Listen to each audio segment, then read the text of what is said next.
खुजली की बीमारी। चल, मैं आती हूँ। खाना बना के रखना। अरे फिर से कहाँ जा रही हो आप? पिछले 2 घंटे में 8 बार इधर उधर जा चुकी हो। अपने पाँव के टायर को ब्रेक लगाओ ना। अरे तू अपनी जुबान को ब्रेक लगा। तू कौन होती है मुझे रोकने वाली? अरे ज्वालामुखी जी, फटिए मत। मैं बस ये कह रही थी कि बिना बात के बाहर मत निकलो। लॉकडाउन खत्म हुआ है, कोरोना नहीं। बीमारी तो अब भी है ना। अरे मुझे कुछ नहीं होने वाला। मैं गांव में पली बड़ी हूँ। बहुत शक्ति है मुझ में। हाँ।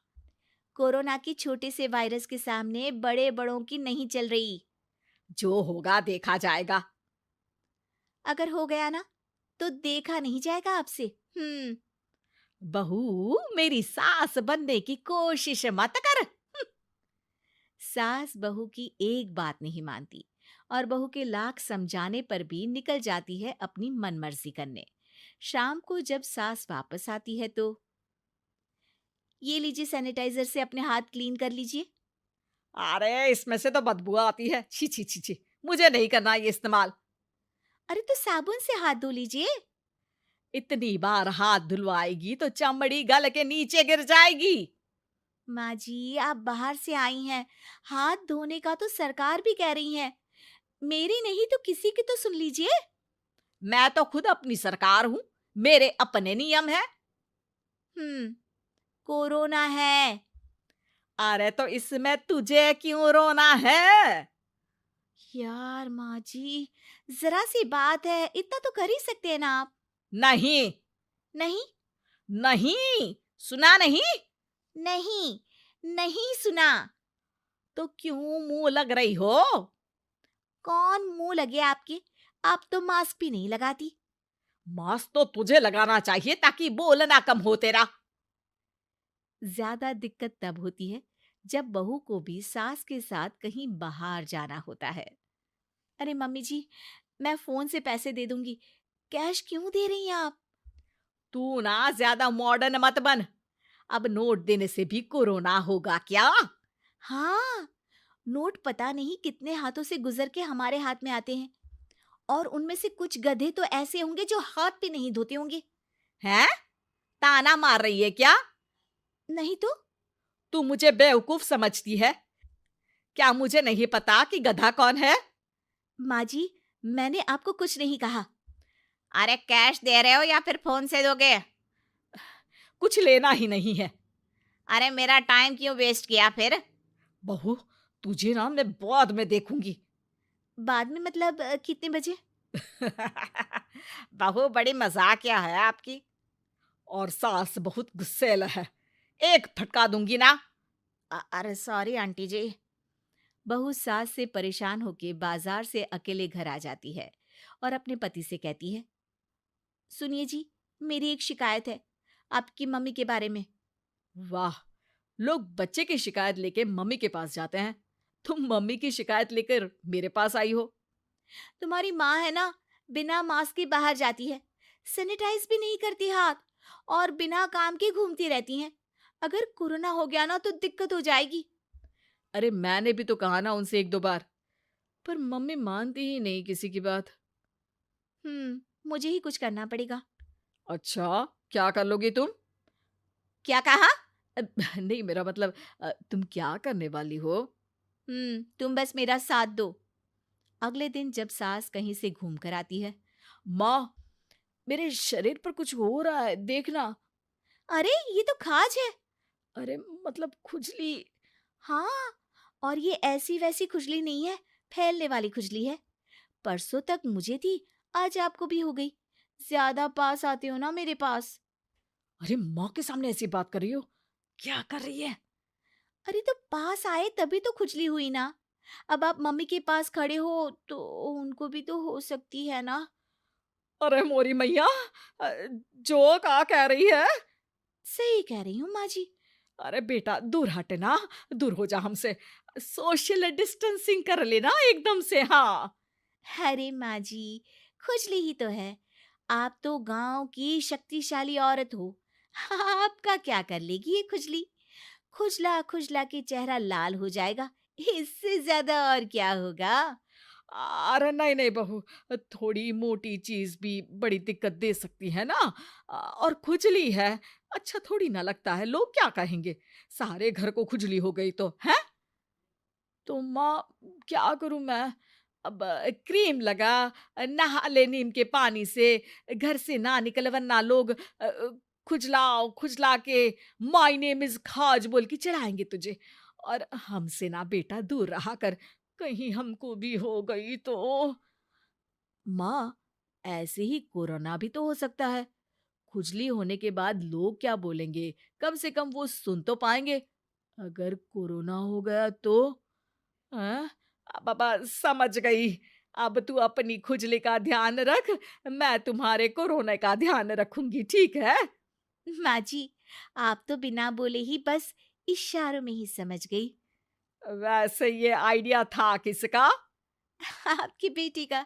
अच्छा अच्छा, सोशल डिस्टेंसिंग की वजह से छू नहीं रही हूं तुझे वरना। दे दनादन हो जाता है ना माँ। अरे हंस क्या रहा है, मेरे लिए नया मास्क लेकर आ। उस दिन के बाद सास ने गांठ बांध ली। 2 गज दूरी, मास्क जरूरी, और घर में ही बैठ के खाओ आलू पूरी।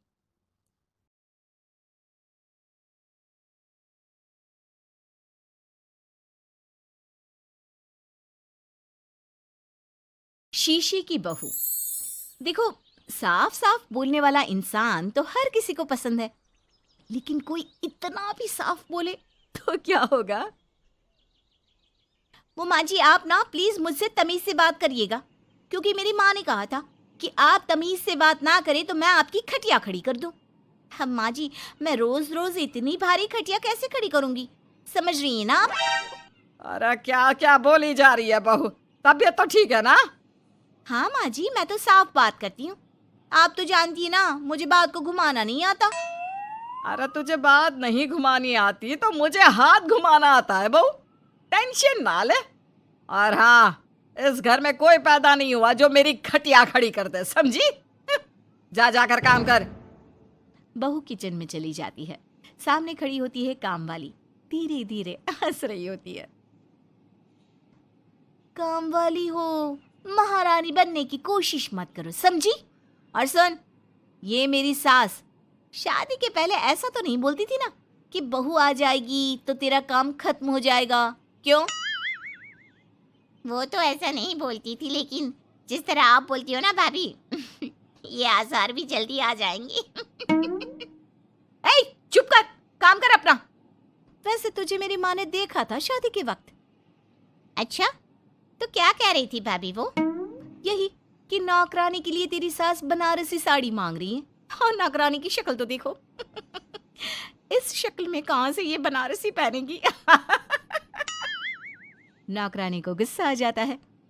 उसी शक्ल में जिस शक्ल में आप ये सिल्क पहनकर घूम रही हो। वैसे बनारसी मांगकर मुझे तो गंदी सी काटन पकड़ा दिया था इसने। अभी बात करती हूँ। और क्या बात कर? हम लोगों से तो बोला था कि नौकरानी बहुत प्यारी है हमारी, 10 साल से काम कर रही है, तो उसके लिए कम से कम बनारसी तो चाहिए ही चाहिए। मेरी माँ से 25,000 की साड़ी ली थी तुम्हारे नाम से। नौकरानी चढ़ जाती है झाड़ पर, वो तो सास से लड़ने पहुंच जाती है। क्यों मालकिन, बहू की माँ ने मेरे लिए भी कुछ भेजा था, दिया नहीं आपने? हाँ हाँ दिया तो था, 200 रुपए की साड़ी दी थी, वो तो मैंने अपने पास से तुझे एक्स्ट्रा दिया था। तभी बहू आ जाती है। कैसी बात करिए माँ जी, माँ ने तो आपको इनके लिए 25,000 की साड़ी दी थी, देती क्यों नहीं? देनी ही पड़ेगी, वरना मैं कल से नहीं आएगी काम पर। हाय रे, 25,000 की साड़ी तेरी माँ देगी, वो भी नौकरानी के लिए। अरे साड़ी से 2,000 की साड़ी बनारसी मेरे लिए लाई थी, मुझे नहीं आई पसंद, तो कहती है या तो पहन लो या नौकरानी को दे दो। अब जैसी थी रख ली। नौकरानी के लिए तो 200 की साड़ी दी थी तेरी अम्मा ने, देख मेरे पास तो वीडियो भी है देते हुए। ये बोलकर सास नौकरानी को मोबाइल में वीडियो दिखा देती है। हाय रे भाभी, शर्म कर लो शर्म। कैसा गेम खेल गई तुम तो, बाहर से तो बड़ी सीधी दिखती हो मालकिन। अब मुझे जो मेरी माँ ने बोला था मैंने बता दिया। वैसे भी ना मुझे बात को घुमाने की आदत तो है नहीं। बहू साफ बोलती थी, उसे जो उसकी माँ बोलती बता देती। लेकिन अब घर में क्या होने वाला है वो भी देखते हैं। कितनी सुंदर हो तुम सांवली। पता नहीं तुम्हारी माँ ने तुम्हारा नाम सांवली क्यों रखा। वो क्या था ना, जब मैं पैदा हुई थी तो रंग थोड़ा दबा था, लेकिन बाद में खिल गया। वैसे तुम्हारे घर में सबका रंग काला सा क्यों है? वो मेरी माँ काली थी, पापा तो गोरे थे, लेकिन सब माँ पर चले गए इसलिए। लेकिन फिर भी फीचर शार्प है हम लोगों के। हाँ हाँ, क्यों नहीं, वो तो है, सांवली सलोनी। अगले रोज बहू काम कर रही थी कि सास, वो मिश्रा की बहू कितनी चमकती है, पता नहीं क्या लगाती है। माँ जी क्या करना है चमक कर, आप लोग तो ऐसे ही अच्छे लगते हैं, काले काले। काले काले से क्या मतलब है बहू? अरे बस रंग हल्का सा दबा है। हाँ माँ जी, मैं वो नहीं कह रही हूँ। वैसे पापा जी का तो वो भी नहीं है, गोरे हैं पापा जी। ये भी कह रहे थे कि आपके कारण ही वो काले हैं, क्योंकि आप काली हैं ना। तो मैंने कहा कि क्या कहा इसने? मेरे कारण? अरे जिस माँ ने 9 महीने कोख में रखा, पाला पोसा, उसे पल भर में ब्लेम कर दिया। वाह रे मेरे बेटे, मेरी परवरिश में ही कमी होगी कि मेरा ही बेटा माँ को काला बोल रहा है। क्या है माँ जी, जबरदस्ती इनको कोस रही हैं? एक तो मैंने आपको बता दिया कि ये क्या बोल रहे थे। हाँ हाँ बहू, तू तो शीशे की तरह साफ है, इसमें दो राय नहीं। लेकिन तेरे साफ बोलने से कई बार लोगों के दिल टूट जाते हैं। तो वही बोला कर जिससे लोगों का मन खराब ना हो। वैसे अगर मेरे बेटे ने मुझे काला बोला भी तो मैं जानती हूँ कि वो किसी और संदर्भ में बोल रहा होगा। मैं भी ना कभी कभी कैसे बच्चों जैसी बात करती हूँ। सास काम पर लग जाती है और बहू भी। एक रोज, चल बहू जरा मंदिर होकर आते हैं। मंदिर में सब पूछते हैं बहू कैसी है, बहू कैसी है। मैंने कहा खुद ही मिल लेना, ले आती हूँ उसे। सास बहू मंदिर जाते हैं, जहाँ सास की टोली बहू का स्वागत करती है, उसे आशीर्वाद देती है और फिर, बहू कैसा लग रहा है ससुराल में, घर में एडजस्ट हो गई? अच्छा तो खैर नहीं लग रहा है, लेकिन क्या करें, रहना तो होगा ही ना, शादी जो की है। वैसे माँ जी का व्यवहार अच्छा है, लेकिन अरे बहू, तूने मुझे बताया नहीं कि तेरा मन नहीं लगता। और सास का व्यवहार अच्छा है तो क्या पति मारता है? अरे नहीं नहीं नहीं नहीं, वो क्या है ना, मेरा गांव का घर बड़ा, बड़े आंगन, खुली रसोई, कमरे। यहाँ शहर में तो लगता है किसी ने टांग दिया है घोंसले में। इसलिए नहीं लगता मन। औरतें बहू की बात पर हंसने लगती है। बड़ी ही सीधी बहू है तेरी, मन की सारी बात करती है किसी के भी सामने। सास बहू घर आ जाती हैं। मेरा मन करता है कि हम भी ये शहर से थोड़ा दूर रहने क्यों ना जाए, जिससे हम भी बड़े मकान में रह सके। पर माँ जी फिर इनका ऑफिस दूर हो जाएगा, हम तो घर में फिर भी रह लेते हैं, इनको आने जाने में समस्या होगी ना। हाँ ये तो सही है, पर क्या करे। मेरी माँ कह रही थी कि तेरे सास ससुर गांव जाकर क्यों नहीं रहते, फिर ये मकान तुझे बड़ा लगने लगेगा। तभी ससुर आ जाते हैं। अच्छा, तो तूने क्या कहा इस बात पर? मैंने कहा कि फिर मैं क्या करूंगी घर में अकेले रहकर, फिर तो मेरा मन भी नहीं लगेगा। चलो कुछ तो अच्छी बात है तेरे में। मैं क्या कह रहा था, क्यों ना हम सच्ची गांव चले कुछ दिनों के लिए, कुछ काम भी है गांव में। सास ससुर गांव चले जाते हैं। बहू घर में अकेली थी कि तभी बहू की माँ आ जाती है। हाय रे, कितना प्यारा सजा है तेरा घर। वैसे बुढ़ा बुढ़ी कब आ रहे हैं?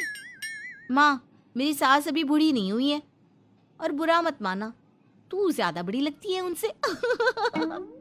चुप कर, माँ हूँ मैं तेरी और सास की गुण गा रही है। वैसे बेटी शहर में रहने का शौक बहुत है मुझे, काश मैं भी रह पाती शहर। हाँ तो आ जाना माँ, भाई को बोल यही नौकरी करे, पिताजी भी कोई काम शहर में कर लेंगे, और तू भी देख लेना कोई काम। क्योंकि माँ जितना आराम गांव में है ना, शहर में नहीं है। यहाँ तो हर चीज खरीद कर ही खानी पड़ती है, ना कोई खेत ना कोई खलियान। तेरे सास ससुर परमानेंट गांव चले जाए तो मैं यहाँ तेरे पास रह लूँ, रोज घूमूं फिरूं, शॉपिंग करूं, शहरी मेम बनकर रहूं। वैसे तू क्या ये साड़ी सूट में रहती है? अरे तू भी शर्ट पैंट पहना कर। तुम कहती हो तो मैं कल ही लेकर आती हूँ। शॉपिंग करने चलेंगे ना? बेटी शहरी कपड़े लेकर आती है और पहन लेती है। अरे ये क्या पहना है? तुम तो साड़ी सूट में ही अच्छी लगती हो। अरे दामाद जी, हमने बेटी शहर में भी आई है, यही सब पहनाना था तो वो कल्लू का बेटा जो गांव में था वो ठीक नहीं था क्या? उससे ना करवा देती शादी? माँ, कल्लू का बेटा तो गूंगा था ना, उससे कैसे कर लेती शादी? और उसे तो मैं भाई मानती हूँ, कुछ भी मत बोला करो माँ। माँ सर पर हाथ रख लेती है। अम, अच्छा बेटी, मैं तो चली, तेरी सास कभी भी आ सकती है। तो माँ से मिलकर जाइएगा ना। अरे नहीं नहीं, वो क्या है ना, बंधन में रहना पसंद नहीं है हमको। समधन जी की जबान तेज है थोड़ी। बुरा मत मानना, चलते हैं हम। माँ तो चली जाती है लेकिन पीछे से बेटी को पहना कर जाती है वेस्टर्न कपड़े, और माँ के जाने के बाद एंट्री हो जाती है सास ससुर की। बहू खड़ी होती है पैंट शर्ट में। बहू, ये क्या पहना है? बहू, इस घर में ये सब नहीं चलेगा। यही सब वाली लड़की लानी होती तो हम शहर की ना ले आते। माँ जी, मेरी माँ ने कहा है कि उन्होंने मेरी शादी शहर में इसलिए नहीं की कि मैं साड़ी और सूट पहनूं। तेरी माँ आई थी क्या? हाँ, वो आप लोग गए थे ना तो आ गई शहर घूमने। तो फिर चली क्यों गई? क्योंकि माँ जी की जबान तेज है ना। अरे क्या बोली जा रही हो? क्यों? अबे यही तो बोला था माँ ने, तुमने नहीं सुना था क्या? देख बेटा, ऐसी बात नहीं करते। खैर जा, कपड़े बदल ले। नहीं, अगर बहू तुझे ठीक लग रहा है तो बेटा पहन ही रहे। पर मुझे ये टाइट कपड़े अच्छे नहीं लगते। वो क्या है ना, साड़ी में फ्री रहती हूँ, लेकिन क्योंकि माँ ने कहा तो। अरे कोई बात नहीं बहू, मैं भी तो माँ ही हूँ ना। मैं भी कह रही हूँ कि जैसा ठीक लगे वैसा कर ले। सास ससुर मुस्कुरा देते हैं कि बहू शीशे सी साफ है। अमीर बेटी का सौदा। अमीर बाप की बेटी शिल्पी को मुकेश पसंद होता है, लेकिन दोनों के बीच हैसियत की दीवार खड़ी होती है। और फिर कहीं नौकरी कर लो ना, क्या हमेशा ये लोहे की सलाखों के पीछे भागते रहते हो? कितनी मेहनत करते हो। शिल्पी, नौकरी से कुछ नहीं होगा। तुम लोगों की हैसियत तक पहुंचना है तो अपना ही बिजनेस करना पड़ेगा, वरना तुम्हारे पापा किसी और से तुम्हारी शादी करवा देंगे। अच्छा, ऐसे किससे करवा देंगे? मैं तो तुमसे ही शादी करूंगी। बोल दिया तो बोल दिया, बस। मुकेश उस बेचारी को समझाता भी तो क्या। दुनिया के रीति रिवाजों से काफी दूर थी शिल्पी। भले ही बड़े बाप की बेटी, लेकिन सादगी इतनी कि क्या कहना।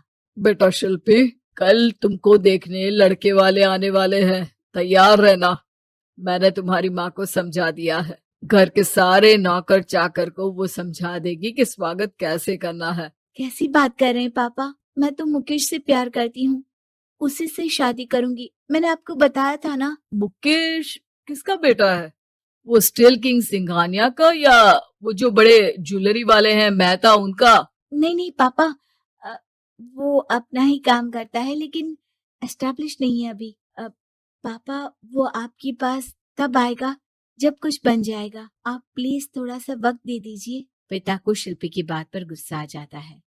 वो उससे कुछ नहीं कहते और शिल्पी की माँ के पास जाते हैं। ये संस्कार देकर बड़ा किया तुमने शिल्पी को, और कैसे मैं किसी भिखारी के साथ उसकी शादी कर दूं? कौन है ये मुकेश? मैं जानती हूँ, बड़ा ही होनहार लड़का है, शिल्पी से बहुत प्यार करता है और शादी करना चाहता है। अरे ऐसे कैसे मैं किसी से भी अपनी बेटी की शादी कर दूं? कोई भी उठकर आए और कहे कि मैं शादी करना चाहता हूं तो मैं शादी कर दूं? कान खोल कर सुन लो, कल उसे अच्छे से तैयार कर देना, क्योंकि जो लड़का मैंने देखा है शिल्पी के लिए, वो करोड़पति घर का बेटा है, समझी? लाख मना करने पर भी शिल्पी को उस लड़के से मिलवाया जाता है जो उसके पिता ने उसके लिए देखा था। देखिए, मैं किसी और से प्यार करती हूँ और उसी से शादी करूंगी। ये तो बहुत अच्छी बात है कि तुम किसी और से प्यार करती हो, क्योंकि मैं भी किसी और से प्यार करता हूँ। लेकिन शादी तो हम दोनों को ही करनी होगी, जानती हो ना, ये बिजनेस और ये सारा कुछ। शिल्पी को समझ में नहीं आता कि वो क्या कह रहा है, लेकिन वो समझ जाती है कि वो लड़का भी किसी और से प्यार करता है। पिताजी, वो भी कह रहा था कि वो किसी और से प्यार करता है। हाँ तो करने दो ना, हमने तो नहीं रोका। तुम अपना देखो, शादी के लिए हाँ कर गया है वो। लेकिन क्यों? अरे वो और मैं दोनों ही एक दूसरे से प्यार नहीं करते, फिर शादी क्यों कर ले? पापा, एक बार सिर्फ मेरे कहने पर आप मुकेश से मिल ले। पिता शिल्पी के कहने पर फॉर्मेलिटी के लिए ही सही, लेकिन मुकेश को घर बुला लेते हैं। देखो, ज्यादा वक्त नहीं दे पाऊंगा। ये बताओ कि शादी के बाद कहाँ रखोगे उसे? 2 कमरे के मकान में? नहीं सर, मैंने 2 साल के बाद का सारा प्लान कर लिया है। मैंने आयरन इंडस्ट्री खड़ी करने के लिए पूरा ब्लूप्रिंट तैयार किया है। मेरी खुद की जगह है दादाजी की। बस थोड़ा फंड का अरेंजमेंट हो जाता तो काम शुरू कर देता। अच्छा, मतलब तुम यहाँ फंड रेज करने आए हो? मुकेश समझ जाता है कि उसके पिता शिल्पी की शादी उससे कराने के मूड में नहीं है। फंड आप कभी दे भी नहीं पाएंगे मुझे तो सिर्फ शिल्पी चाहिए। मैं उसके बिना नहीं रह सकता सर। मैं उसे बहुत खुश रखूंगा। वो तो हर पति का धर्म होता है। वो तो मैं किसी से भी उसकी शादी करा दूं, वो उसे खुशी रखेगा। लेकिन देखो, मैं ज्यादा बात को घुमाना नहीं चाहता। वो बड़े घर की लड़की है, उसे काम काज की आदत नहीं। अभी वो समझ नहीं रही, लेकिन तुम तो समझो। मैं किसी भी हालत में शिल्पी की शादी तुमसे नहीं करवा सकता। मुकेश पिता से लाख मन्नतें करता है, लेकिन वो नहीं मानते। शिल्पी की शादी उस अमीर लड़के से हो जाती है। शादी के बाद क्या हम लोग मेरी माँ के घर चले? मुझे उन लोगों की बहुत याद आ रही है। हाँ हाँ, जाओ जाओ। वैसे भी आज मैं अपनी गर्लफ्रेंड के साथ मसूरी जा रहा हूँ, तुम जा सकती हो। कैसी बात कर रहे हैं? अब हम लोगों की शादी हो गई है, आप कैसे किसी और लड़की के साथ जा सकते हैं? अरे मैंने तो तुम्हें शादी के पहले ही बता दिया था कि मेरी कुछ गर्लफ्रेंड्स है। अब प्लीज ये टिपिकल बीवी वाला रोना धोना शुरू मत कर देना। शिल्पी पिता के घर जाती है और माता पिता को सारी बात बता देती है। इतना गंदा इंसान निकलेगा, मैंने तो सोचा ही नहीं था। अरे क्यों कराई मेरी फूल जैसी बेटी की शादी ऐसे घर में? और तो क्या हो गया? शुरू शुरू में हर घर में ऐसा होता है, धीरे धीरे ठीक हो जाएगा। और वैसे भी उन लोगों के साथ हम लोगों की एक बड़ी डील फाइनल हुई है, समझी? उन लोगों से रिश्ता बनाकर रखो, तभी पैसों की बारिश होगी। पापा, अब समझ में आया कि आपने मेरे साथ ऐसा क्यों किया। मुकेश आपके सामने गिड़गिड़ा कर गया कि वो मुझे बहुत खुश रखेगा, लेकिन आपने मेरी शादी एक ऐसे लड़के से करा दी जो किसी और लड़की से प्यार करता है और शादी सिर्फ समझौते के लिए कर रहा है। पापा, मैं जा रही हूँ, लेकिन इस घर में कभी पैर भी नहीं रखूंगी। आपने मुझे सामान की तरह इस्तेमाल किया। माँ शिल्पी को बहुत रोकती है, लेकिन वो एक नहीं सुनती। कुछ समय बाद, शिल्पी, मुझे नहीं लग रहा कि अब हम दोनों के बीच ये शादी और रह पाएगी। मैं किसी और से शादी करना चाहता हूँ। वैसे तुम परेशान मत हो ना, तुम्हारे पापा के साथ हम लोगों की डील जो चल रही है ना, वो नहीं रुकेगी, क्योंकि तुम बहुत अच्छी लड़की हो। ठीक है, मैं जा रही हूँ, तलाक के पेपर में साइन करके। लेकिन एक शर्त है, मैं कहाँ गई ये बात मेरे पिता तक नहीं पहुंचनी चाहिए। शिल्पी घर छोड़कर चली जाती है। वो एक नौकरी करती है और अपना जीवन खुद संभालती है। लेकिन एक दिन, शिल्पी जी, आपसे मालिक मिलना चाहते हैं। अब मुझसे क्यों?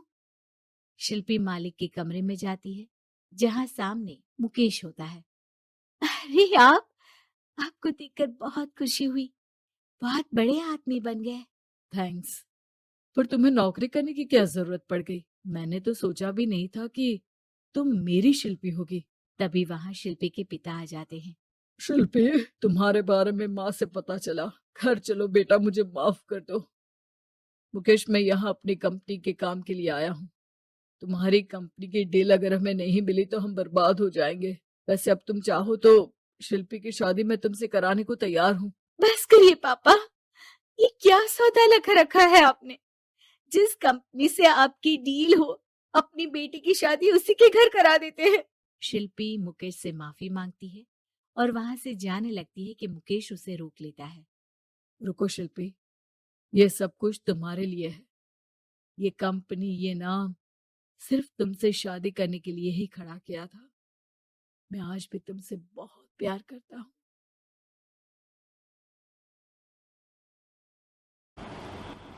स्वाति ने इसी साल शहर के कॉलेज से पढ़ाई पूरी की है और अब उसके लिए जगह जगह से रिश्ते आने लगे हैं।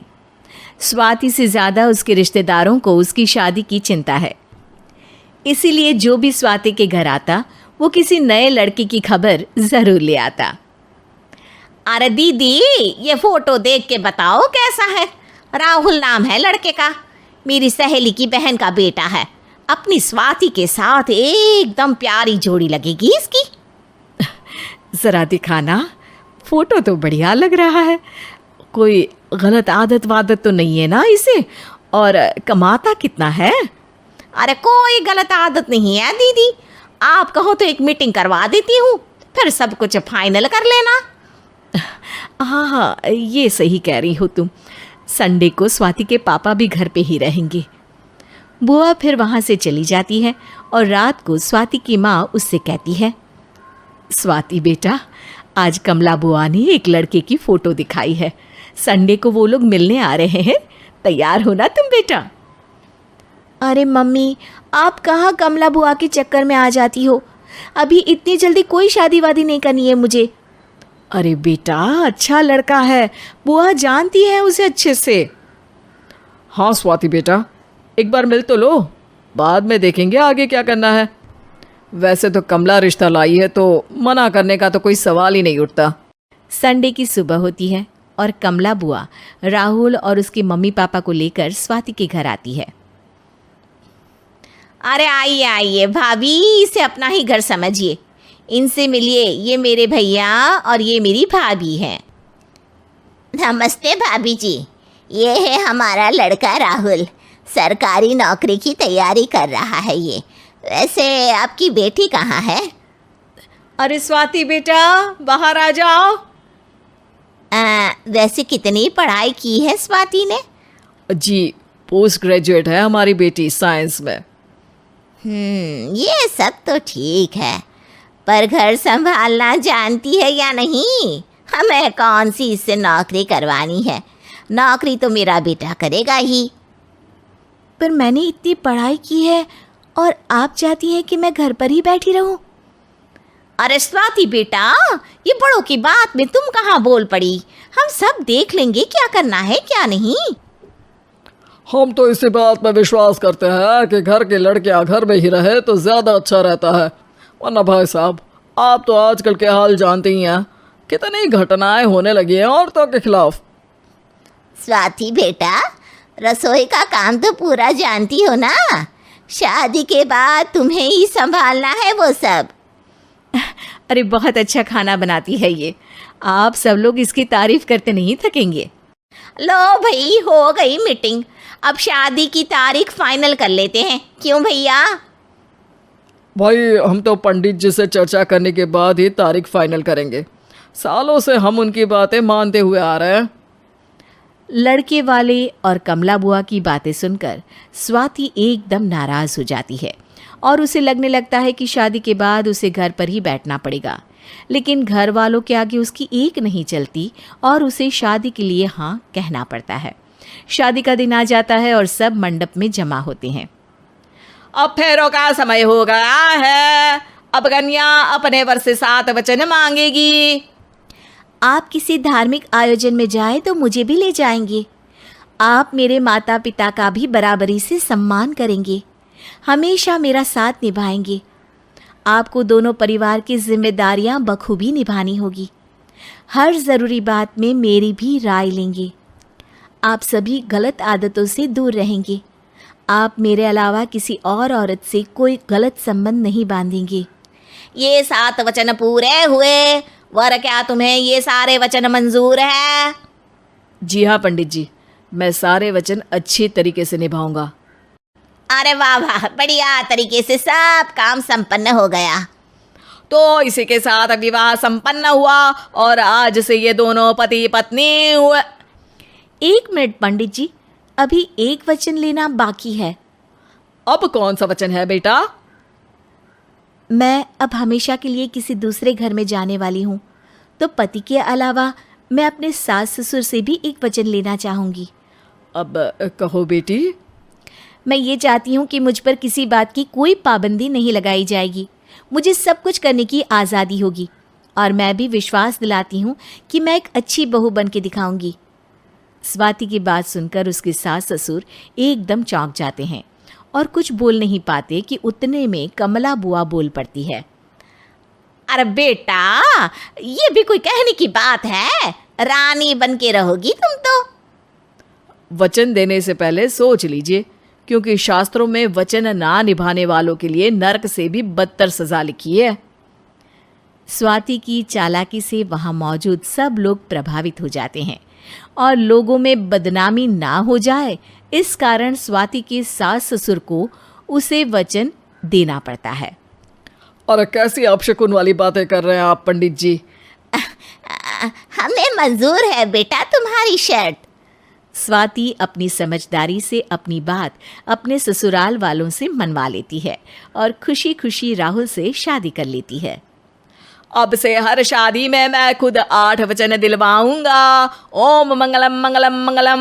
जो सब्जी में नीरा नमक भर दिया, मुफ्त में रोटी तोड़ने की आदत पड़ी हुई है, यह सब यहाँ नहीं चलेगा। गलती हो गई माँ जी, माफ कर दीजिए। माफी चाहिए? चलो ठीक है, ये नमक भरी सारी सब्जी खत्म कर, कुछ भी फेंकना नहीं चाहिए, मिल जाएगी माफी। सुनैना की शादी कुछ महीनों पहले ही वासु से हुई है, जिसके बाद से उसकी जिंदगी इस नर्क में जल ही रही है। और अब यही सुनैना की आम जिंदगी है, जिसमें उसकी सास हर छोटी बात पर और कभी कभी तो बिना किसी बात के बस उसे परेशान कर खरी खोटी सुनाती ही रहती है। सुनैना, कल मुही कहाँ मरी हुई है? इधर तो आ। सास की आवाज सुन सुनैना भागती हुई उसके पास आती है। क्या हुआ माँ जी? अरे तुझे पता है मेरे पैरों में दर्द रहता है, तो मुझसे बदला लेने के लिए टीवी का रिमोट इतनी दूर रख दिया। अरे मुझे ज्यादा खड़ा कर पैर तुड़वाना चाहती है क्या? आज पूरा दिन तू एक पैर पर काम करेगी। अगर कहीं दूसरा पैर जमीन पर रखा तो मुझसे बुरा कोई नहीं होगा। सास और सुनैना की ये कहानी उसकी ननद सिम्मी बहुत करीब से देख रही होती है, जिस वजह से उसके मन में ससुराल और सास के लिए डर बनने लगता है। इसी तरह दिन बीतते हैं। एक शाम वासु और सुनैना साथ बैठे होते हैं।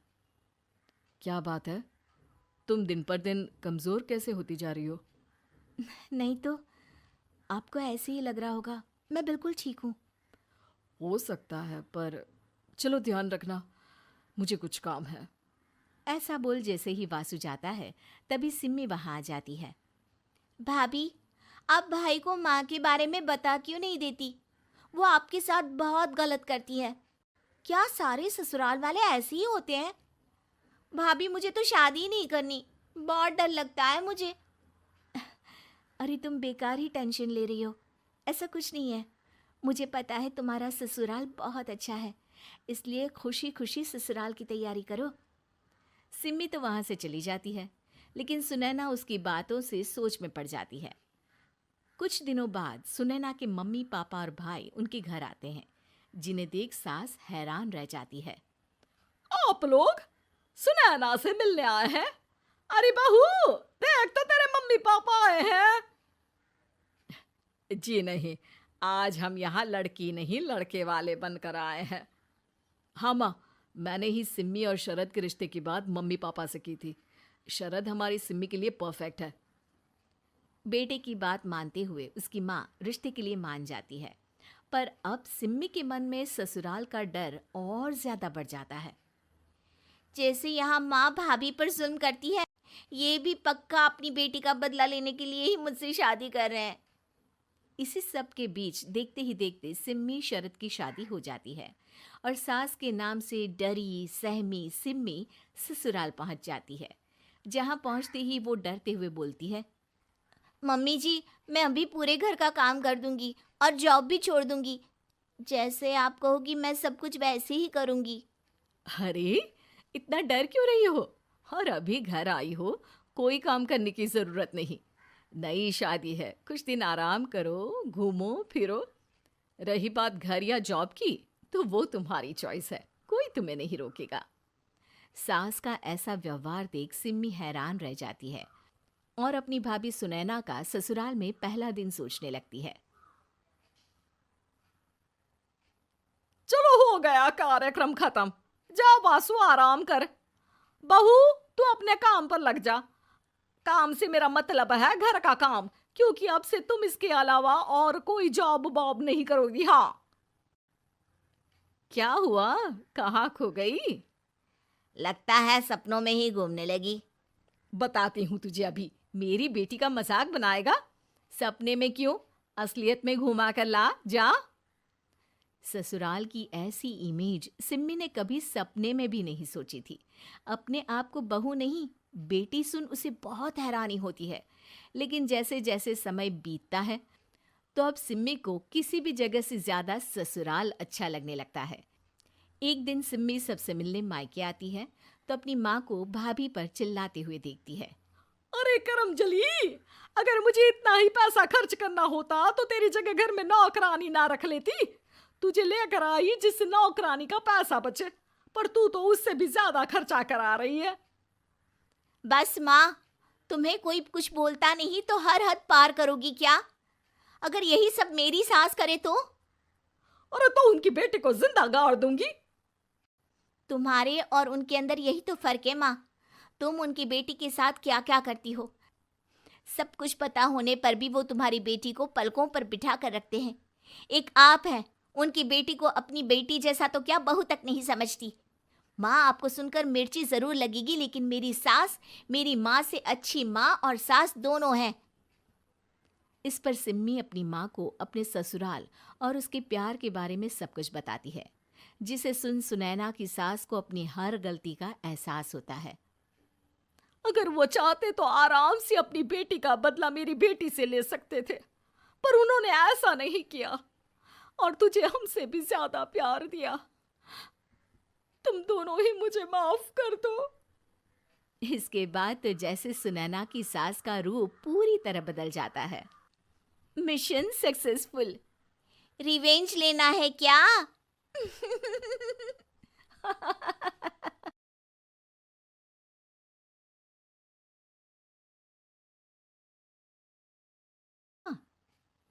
अरे क्यों रे, काम में ध्यान नहीं है जो सब्जी में नीरा नमक भर दिया। मुफ्त में रोटी तोड़ने की आदत पड़ी हुई है, ये सब यहाँ नहीं चलेगा।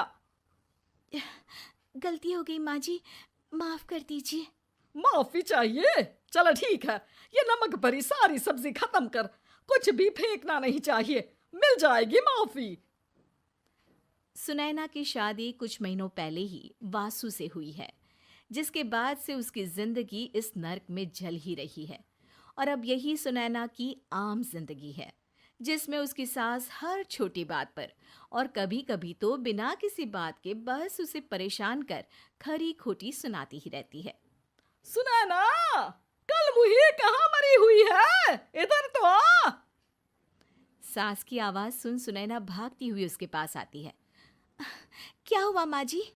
अरे तुझे पता है मेरे पैरों में दर्द रहता है, तो मुझसे बदला लेने के लिए टीवी का रिमोट इतनी दूर रख दिया। अरे मुझे ज्यादा खड़ा कर पैर तुड़वाना चाहती है क्या? आज पूरा दिन तू एक पैर पर काम करेगी, अगर कहीं दूसरा पैर जमीन पर रखा तो मुझसे बुरा कोई नहीं होगा। सास और सुनैना की ये कहानी उसकी ननद सिम्मी बहुत करीब से देख रही होती है, जिस वजह से उसके मन में ससुराल और सास के लिए डर बनने लगता है। इसी तरह दिन बीतते हैं। एक शाम वासु और सुनैना साथ बैठे होते हैं।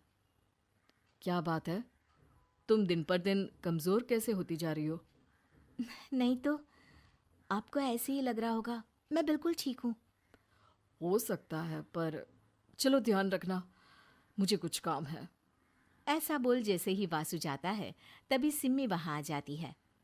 भाभी, आप भाई को माँ के बारे में बता क्यों नहीं देती? वो आपके साथ बहुत गलत करती है। क्या सारे ससुराल वाले ऐसे ही होते हैं? भाभी, मुझे तो शादी ही नहीं करनी, बहुत डर लगता है मुझे। अरे तुम बेकार ही टेंशन ले रही हो, ऐसा कुछ नहीं है। मुझे पता है तुम्हारा ससुराल बहुत अच्छा है, इसलिए खुशी खुशी ससुराल की तैयारी करो। सिम्मी तो वहां से चली जाती है, लेकिन सुनैना उसकी बातों से सोच में पड़ जाती है। कुछ दिनों बाद सुनैना के मम्मी पापा और भाई उनके घर आते हैं, जिन्हें देख सास हैरान रह जाती है। आप लोग सुनैना से मिलने आए हैं? अरे बहू, देख तो तेरे मम्मी पापा आए हैं। जी नहीं, आज हम यहाँ लड़की नहीं लड़के वाले बनकर आए हैं। हाँ माँ, मैंने ही सिम्मी और शरद के रिश्ते की बात मम्मी पापा से की थी। शरद हमारी सिम्मी के लिए परफेक्ट है। बेटे की बात मानते हुए उसकी माँ रिश्ते के लिए मान जाती है, पर अब सिम्मी के मन में ससुराल का डर और ज्यादा बढ़ जाता है। जैसे यहाँ माँ भाभी पर जुल्म करती है, ये भी पक्का अपनी बेटी का बदला लेने के लिए ही मुझसे शादी कर रहे हैं। इसी सब के बीच देखते ही देखते सिम्मी शरद की शादी हो जाती है और सास के नाम से डरी सहमी सिम्मी ससुराल पहुंच जाती है। जहां पहुंचते ही वो डरते हुए बोलती है, मम्मी जी, मैं अभी पूरे घर का काम कर दूंगी और जॉब भी छोड़ दूंगी। जैसे आप कहोगी मैं सब कुछ वैसे ही करूंगी। अरे इतना डर क्यों रही हो? और अभी घर आई हो, कोई काम करने की जरूरत नहीं। नई शादी है, कुछ दिन आराम करो, घूमो फिरो। रही बात घर या जॉब की, तो वो तुम्हारी चॉइस है, कोई तुम्हें नहीं रोकेगा। सास का ऐसा व्यवहार देख सिम्मी हैरान रह जाती है और अपनी भाभी सुनैना का ससुराल में पहला दिन सोचने लगती है। चलो हो गया कार्यक्रम खत्म। जा वासु, आराम कर। बहू, तू अपने काम पर लग जा। काम से मेरा मतलब है घर का काम, क्योंकि अब से तुम इसके अलावा और कोई जॉब बॉब नहीं करोगी। हाँ। क्या हुआ, कहाँ खो गई? लगता है सपनों में ही घूमने लगी। बताती हूँ तुझे अभी। मेरी बेटी का मजाक बनाएगा? सपने में क्यों, असलियत में घुमा कर ला जा। ससुराल की ऐसी इमेज सिम्मी ने कभी सपने में भी नहीं सोची थी। अपने आप को बहू नहीं, बेटी सुन उसे बहुत हैरानी होती है। लेकिन जैसे जैसे समय बीतता है तो अब सिम्मी को किसी भी जगह से ज्यादा ससुराल अच्छा लगने लगता है। एक दिन सिम्मी सबसे मिलने मायके आती है तो अपनी माँ को भाभी पर चिल्लाते हुए देखती है। अरे करमजली, अगर मुझे इतना ही पैसा खर्च करना होता तो तेरी जगह घर में नौकरानी ना रख लेती। तुझे लेकर आई जिससे नौकरानी का पैसा बचे, पर तू तो उससे भी ज्यादा खर्चा करा रही है। बस माँ, तुम्हें कोई कुछ बोलता नहीं तो हर हद पार करोगी क्या? अगर यही सब मेरी सास करे तो? और तो उनकी बेटी को जिंदा गाड़ दूंगी। तुम्हारे और उनके अंदर यही तो फर्क है माँ। तुम उनकी बेटी के साथ क्या क्या करती हो, सब कुछ पता होने पर भी वो तुम्हारी बेटी को पलकों पर बिठा कर रखते हैं। एक आप है, उनकी बेटी को अपनी बेटी जैसा तो क्या बहू तक नहीं समझती। माँ, आपको सुनकर मिर्ची जरूर लगेगी, लेकिन मेरी सास मेरी माँ से अच्छी माँ और सास दोनों हैं। इस पर सिम्मी अपनी माँ को अपने ससुराल और उसके प्यार के बारे में सब कुछ बताती है, जिसे सुन सुनैना की सास को अपनी हर गलती का एहसास होता है। अगर वो चाहते तो आराम से अपनी बेटी का बदला मेरी बेटी से ले सकते थे, पर उन्होंने ऐसा नहीं किया और तुझे हमसे भी ज्यादा प्यार दिया। तुम दोनों ही मुझे माफ कर दो। इसके बाद तो जैसे सुनैना की सास का रूप पूरी तरह बदल जाता है। Mission successful. रिवेंज लेना है क्या?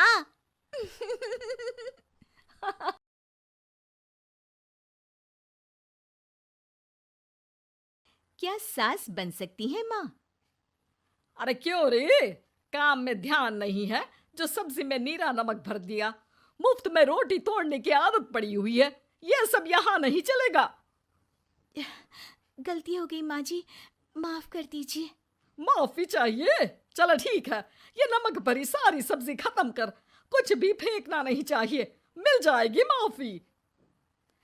सुनैना की शादी कुछ महीनों पहले ही वासु से हुई है, जिसके बाद से उसकी जिंदगी इस नर्क में जल ही रही है। और अब यही सुनैना की आम जिंदगी है, जिसमें उसकी सास हर छोटी बात पर और कभी कभी तो बिना किसी बात के बस उसे परेशान कर खरी खोटी सुनाती ही रहती है। सुनैना, कल मुही कहाँ मरी हुई है, इधर तो आ। सास की आवाज सुन सुनैना भागती हुई उसके पास आती है। क्या हुआ माँ जी? अरे तुझे पता है मेरे पैरों में दर्द रहता है, तो मुझसे बदला लेने के लिए टीवी का रिमोट इतनी दूर रख दिया। अरे मुझे ज्यादा खड़ा कर पैर तुड़वाना चाहती है क्या? आज पूरा दिन तू एक पैर पर काम करेगी, अगर कहीं दूसरा पैर जमीन पर रखा तो मुझसे बुरा कोई नहीं होगा। सास और सुनैना की ये कहानी उसकी ननद सिम्मी बहुत करीब से देख रही होती है, जिस वजह से उसके मन में ससुराल और सास के लिए डर बनने लगता है। इसी तरह दिन बीतते हैं। एक शाम वासु और सुनैना साथ बैठे होते हैं। क्या बात है, तुम दिन पर दिन कमजोर कैसे होती जा रही हो? नहीं तो, आपको ऐसे ही लग रहा होगा, मैं बिल्कुल ठीक हूँ। हो सकता है, पर चलो ध्यान रखना, मुझे कुछ काम है। ऐसा बोल जैसे ही वासु जाता है, तभी सिम्मी वहां आ जाती है। भाभी, आप भाई को माँ के बारे में बता क्यों नहीं देती? वो आपके साथ बहुत गलत करती है। क्या सारे ससुराल वाले ऐसे ही होते हैं? भाभी, मुझे तो शादी ही नहीं करनी, बहुत डर लगता है मुझे। अरे तुम बेकार ही टेंशन ले रही हो, ऐसा कुछ नहीं है। मुझे पता है तुम्हारा ससुराल बहुत अच्छा है, इसलिए खुशी खुशी ससुराल की तैयारी करो। सिम्मी तो वहां से चली जाती है, लेकिन सुनैना उसकी बातों से सोच में पड़ जाती है। कुछ दिनों बाद सुनैना के मम्मी पापा और भाई उनके घर आते हैं, जिन्हें देख सास हैरान रह जाती है। आप लोग सुनैना से मिलने आए हैं? अरे बहू, देख तो तेरे मम्मी पापा आए हैं। जी नहीं, आज हम यहाँ लड़की नहीं लड़के वाले बनकर आए हैं। हाँ माँ, मैंने ही सिम्मी और शरद के रिश्ते की बात मम्मी पापा से की थी। शरद हमारी सिम्मी के लिए परफेक्ट है।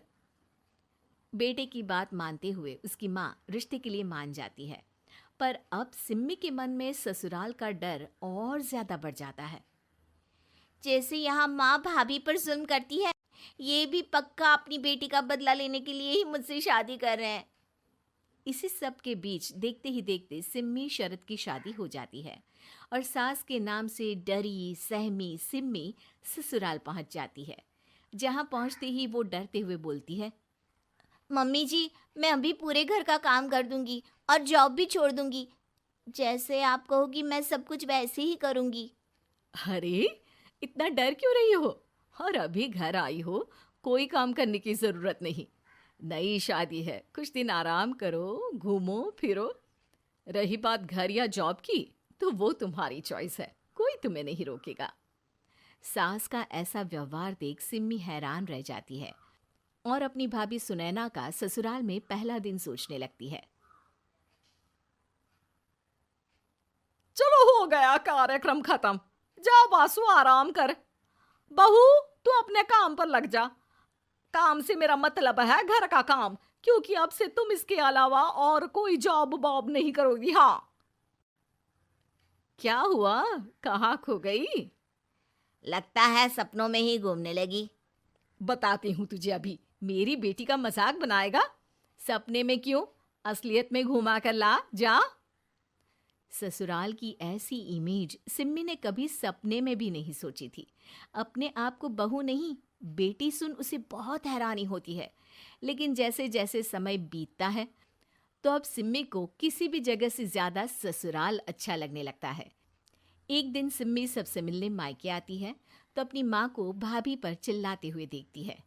अरे करमजली, अगर मुझे इतना ही पैसा खर्च करना होता तो तेरी जगह घर में नौकरानी ना रख लेती।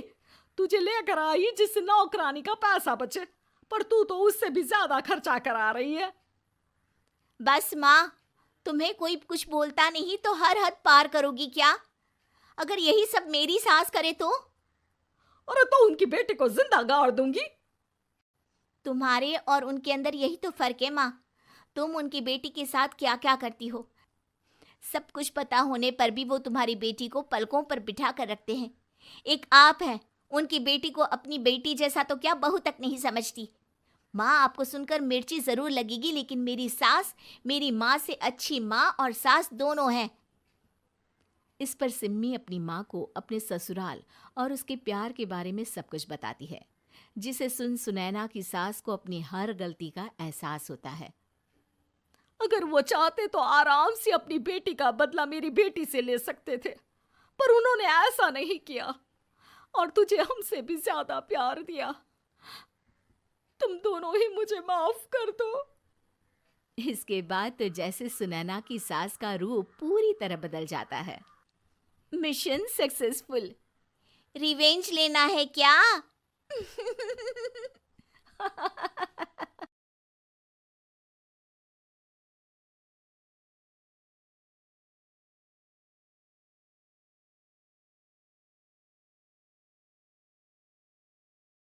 रेखा के पिता दिल्ली में किसी तरह अपने और अपने परिवार का पेट पाल रहे थे, पर एक दिन अरे रमेश, तुम्हारी बेटी के तो समझो भाग्य ही खुल गए। वकील लड़के का रिश्ता आया है। अरे वाह, कब करना चाहते हैं शादी? वो लोग तो जल्द से जल्द ही करेंगे। बाकी शाम को मैंने रेखा को देखने के लिए बुला लिया है। तेरा घर छोटा है तो तुम लोग मेरे घर ही आ जाना। राकेश और उसकी बीवी सारी तैयारी के साथ रोहित और रेखा की शादी कर देते हैं। लेकिन अगले ही दिन देखो रेखा, शादी भले ही हो गई है, लेकिन तुम ये मत सोचना कि मैं किसी जोरू के गुलाम टाइप रहूंगा। रेखा को रोहित की बात अजीब लगती है। मैं ये तो सोच भी नहीं सकती और ना ही चाहती हूँ, लेकिन शादी के अगले ही दिन इस तरह की बात की उम्मीद भी नहीं थी। रोहित रेखा के मुंह से ये बात सुनकर गुस्सा हो जाता है। अरे, काफी जबान भी चला लेती हो। माँ ने सिखाया नहीं कि पति से कैसे बात करते हैं? रेखा अब चुप रहने में ही भलाई समझती है। रेखा, जल्दी से नाश्ता तैयार कर लो। आज पहला दिन है, सारे काम तुम्हें समझा दूंगी। ये नौकरानी है जो तुम्हें बता देगी कि कैसे कैसे क्या करना है। फिर इसकी कल से छुट्टी है। रेखा भी ससुराल में जी जान लगाकर काम करने लगती है। खाली समय मिलता तो पति के वकालत की किताब उठाकर पढ़ने लगती। ये क्या, जब देखो तब पढ़ती रहती है। अच्छा सुन, कल पिता के घर से 20,000 रुपये लेकर आना। मेरे छोटे बेटे की फीस भरनी है। लेकिन पापा क्यों भरेंगे उसकी फीस? अरे वाह जी वाह, पापा क्यों भरेंगे? तो ये बता, हम क्यों रखेंगे तुझे यहाँ? क्यों खाना देंगे फ्री में? अरे, क्योंकि मैं बहू हूँ इस घर की। तभी वहाँ रोहित आ जाता है। अरे वाह, बड़ी जबान चला रही हो। चुपचाप माँ जो कह रही है वैसा कर, वरना सामान उठा और जा अपनी झोपड़ी में। बेचारी रेखा क्या करती, पिता के घर जाती है, उनको सारा हाल बताती है। पिता भी जैसे तैसे पैसों का इंतजाम कर बेटी को ससुराल के लिए विदा करते हैं। देखा, अब कहाँ से आए पैसे? अरे बहुत माल है तुम लोगों के पास, बस सीधी उंगली से निकालते नहीं। नहीं नहीं माँ, पापा ने अपनी मोटरसाइकिल बेचकर पैसों का इंतजाम किया है। पता नहीं अब वो ऑफिस कैसे जाएंगे। अरे वाह भाई, ये भी हम सोचे। खैर, जैसे तैसे दिन बीतते हैं। रेखा जहाँ एक प्यारे से बेटे की माँ बनती है, तो वहीं उसका वकालत की किताब में ज्ञान और गहराता जाता है। हे भगवान, बुरे फंसे। ये केस तो लगता है कि मैं हार ही जाऊंगा। देखिए, मैंने आपकी इस केस की फाइल पढ़ी थी। इस केस को जीतना बहुत ही आसान है।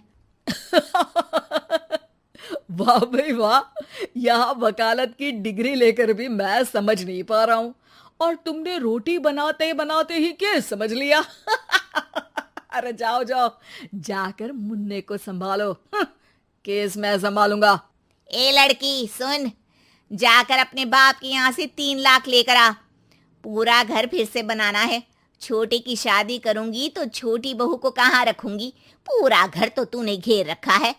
ऐसा मत बोलिए माँ जी, पापा इतना पैसा कहाँ से लाएंगे? अब तो वो रिटायर भी हो गए हैं। हाँ, तभी तो बोल रही हूँ, रिटायरमेंट के पैसे तो मिले होंगे ना।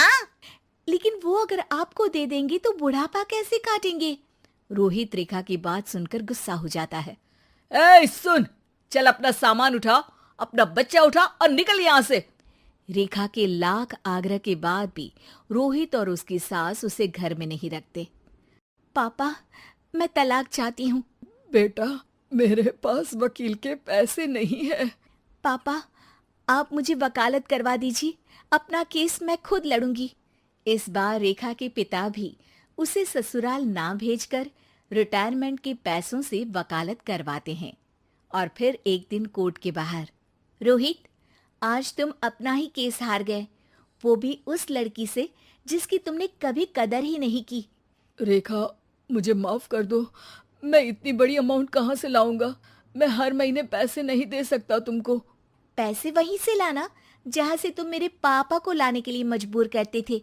एक पिता अपनी बेटी की शादी उसकी खुशहाली के लिए करता है, ना कि सारी जिंदगी कर्जदार बनने के लिए। अरे, मेरे ही बेटे की किताब पढ़ पढ़ कर ज्ञान बांट रही हो। वकालत की किताब तो ससुराल में ही पड़ी थी ना। बिल्कुल, यहाँ मेरी गलती रही। जिस पैसे से मैंने इसकी शादी की थी, मुझे वो पैसे पहले इसकी पढ़ाई में लगाना चाहिए था। और आज रेखा एक जानी मानी वकील के रूप में काम कर रही है।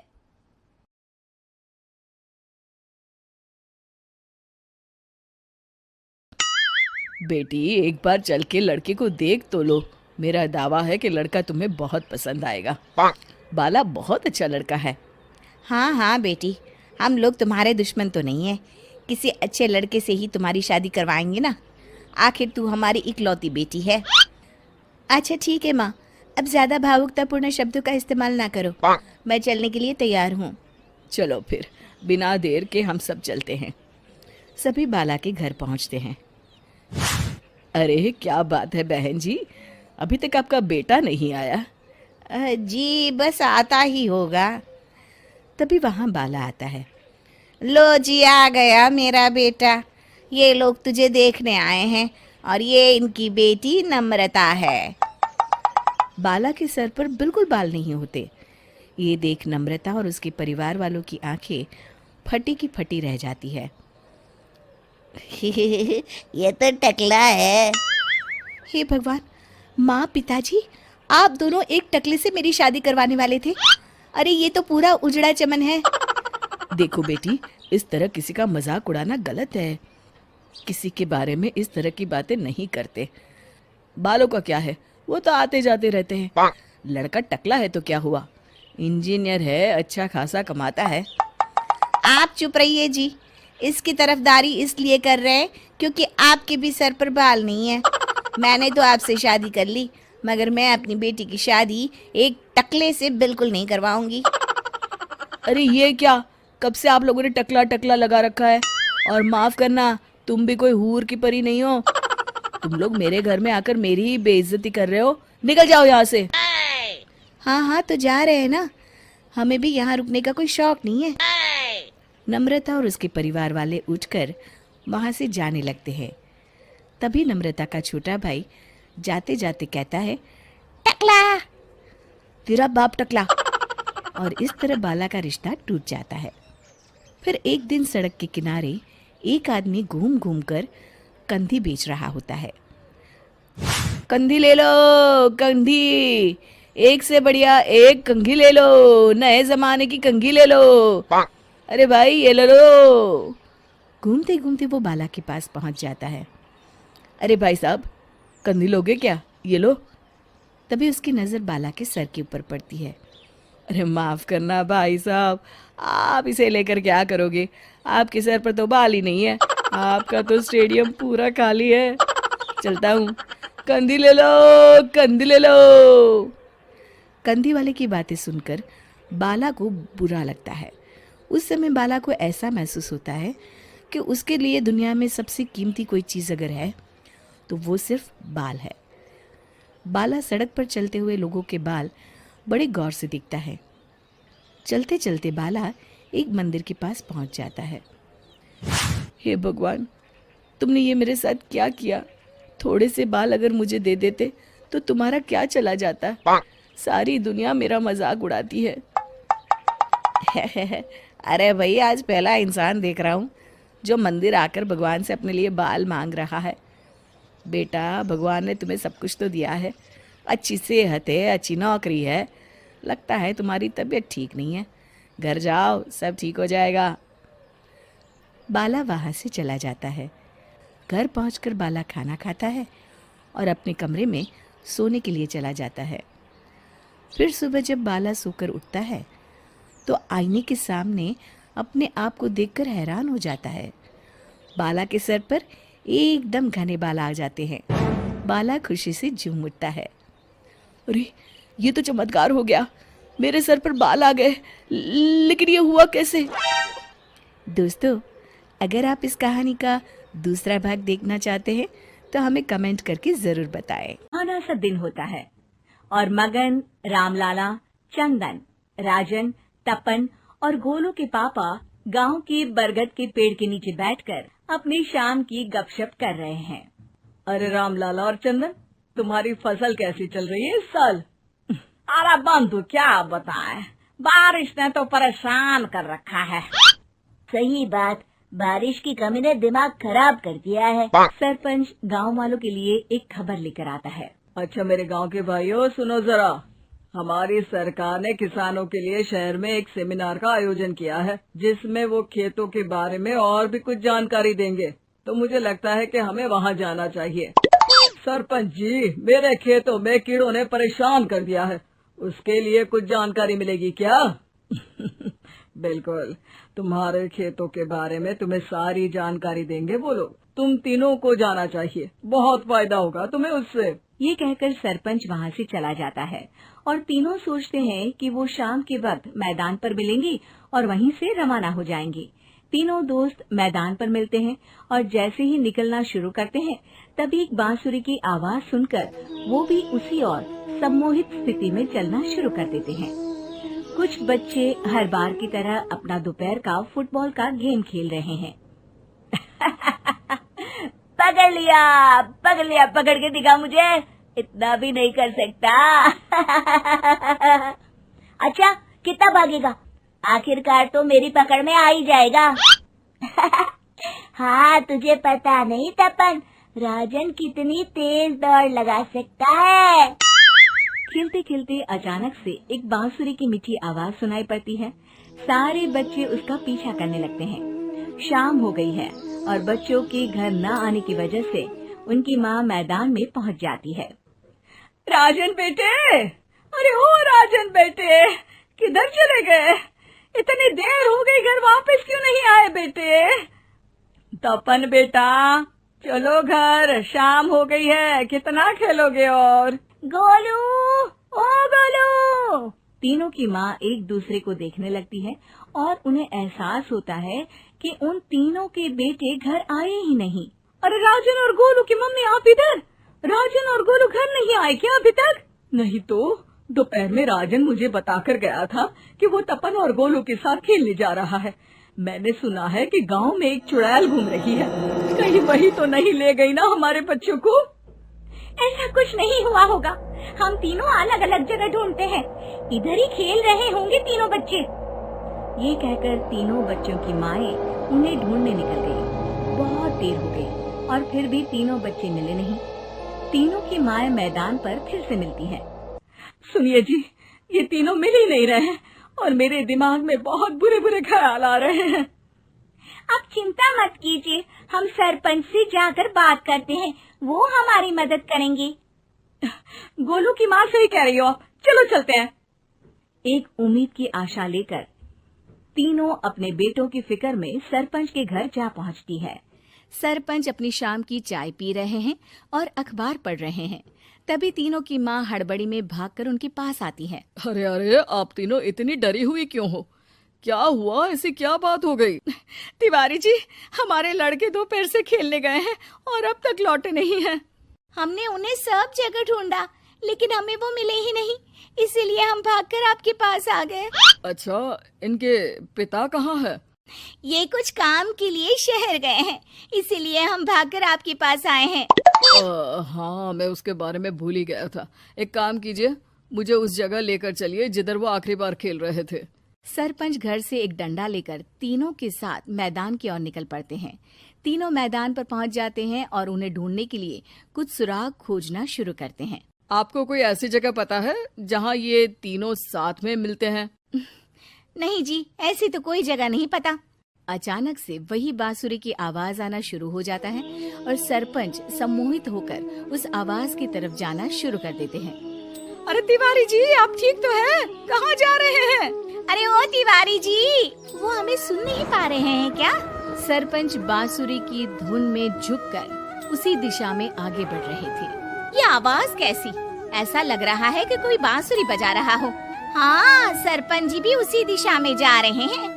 सरपंच का पीछा कर तीनों मैदान के टूटे हुए बंगले पर पहुंच गए और सरपंच के पीछे दरवाजे के अंदर घुस गए। तीनों बंगले के अंदर झांकते हैं तो देखते हैं कि बहुत अच्छे से संभाला गया है बंगला। उतने में एक हंसी की आवाज आती है। मेरी बांसुरी, तूने मुझे आज तक कभी तंग नहीं किया। हमेशा अपने जादू से लड़कों को खींच लाती है। ये बोलते ही राजन की माँ को तीनों बच्चे और उनके पिता वहाँ चुड़ैल के पास लेटे हुए दिखते हैं। अरे वो देखो गोलू के पापा। अरे रे। अरे गोलू की माँ, आप चुप रहिए ना जरा।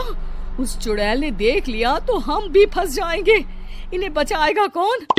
लगता है ये शहर गए ही नहीं और इस चुड़ैल ने इन सबको भी यही बुला लिया है। अब हमें इन्हें छुड़ाना होगा। एक काम करते हैं। राजन की मम्मी गोलू और तपन की मम्मी को एक प्लान बताती है। बिल्कुल सही कह रही हो राजन की मम्मी। चलो आज इस चुड़ैल को मजा चखाते हैं। तीनों माएं अपने छुपने की जगह से बाहर निकलती हैं और एक्टिंग करना शुरू कर देती है। ये तो बढ़िया है, अब इसका असर औरतों पर भी हो रहा है। वाह जी वाह। तीनों माएं चुड़ैल की थोड़ा करीब आती हैं। राजन और गोलू की माँ चुड़ैल को पकड़ लेते हैं और तपन की माँ बांसुरी हाथ से पकड़कर तोड़ देती है। अरे पागल औरत, ये क्या कर दिया? मेरी बांसुरी को तोड़ दिया। अब मेरी शक्तियाँ खत्म हो जाएगी। तुम्हें तो अरे तुझे क्या लगा चुड़ैल कहीं की हमारे बच्चों को और पतियों को हाथ लगाएगी तू? बांसुरी टूटने की वजह से चुड़ैल खाक होकर गायब हो जाती है और सारे लोगों की आंख खुल जाती है। सब अपने परिवार को लेकर उस बंगले से बाहर निकल जाते हैं। कहते हैं ना, नारी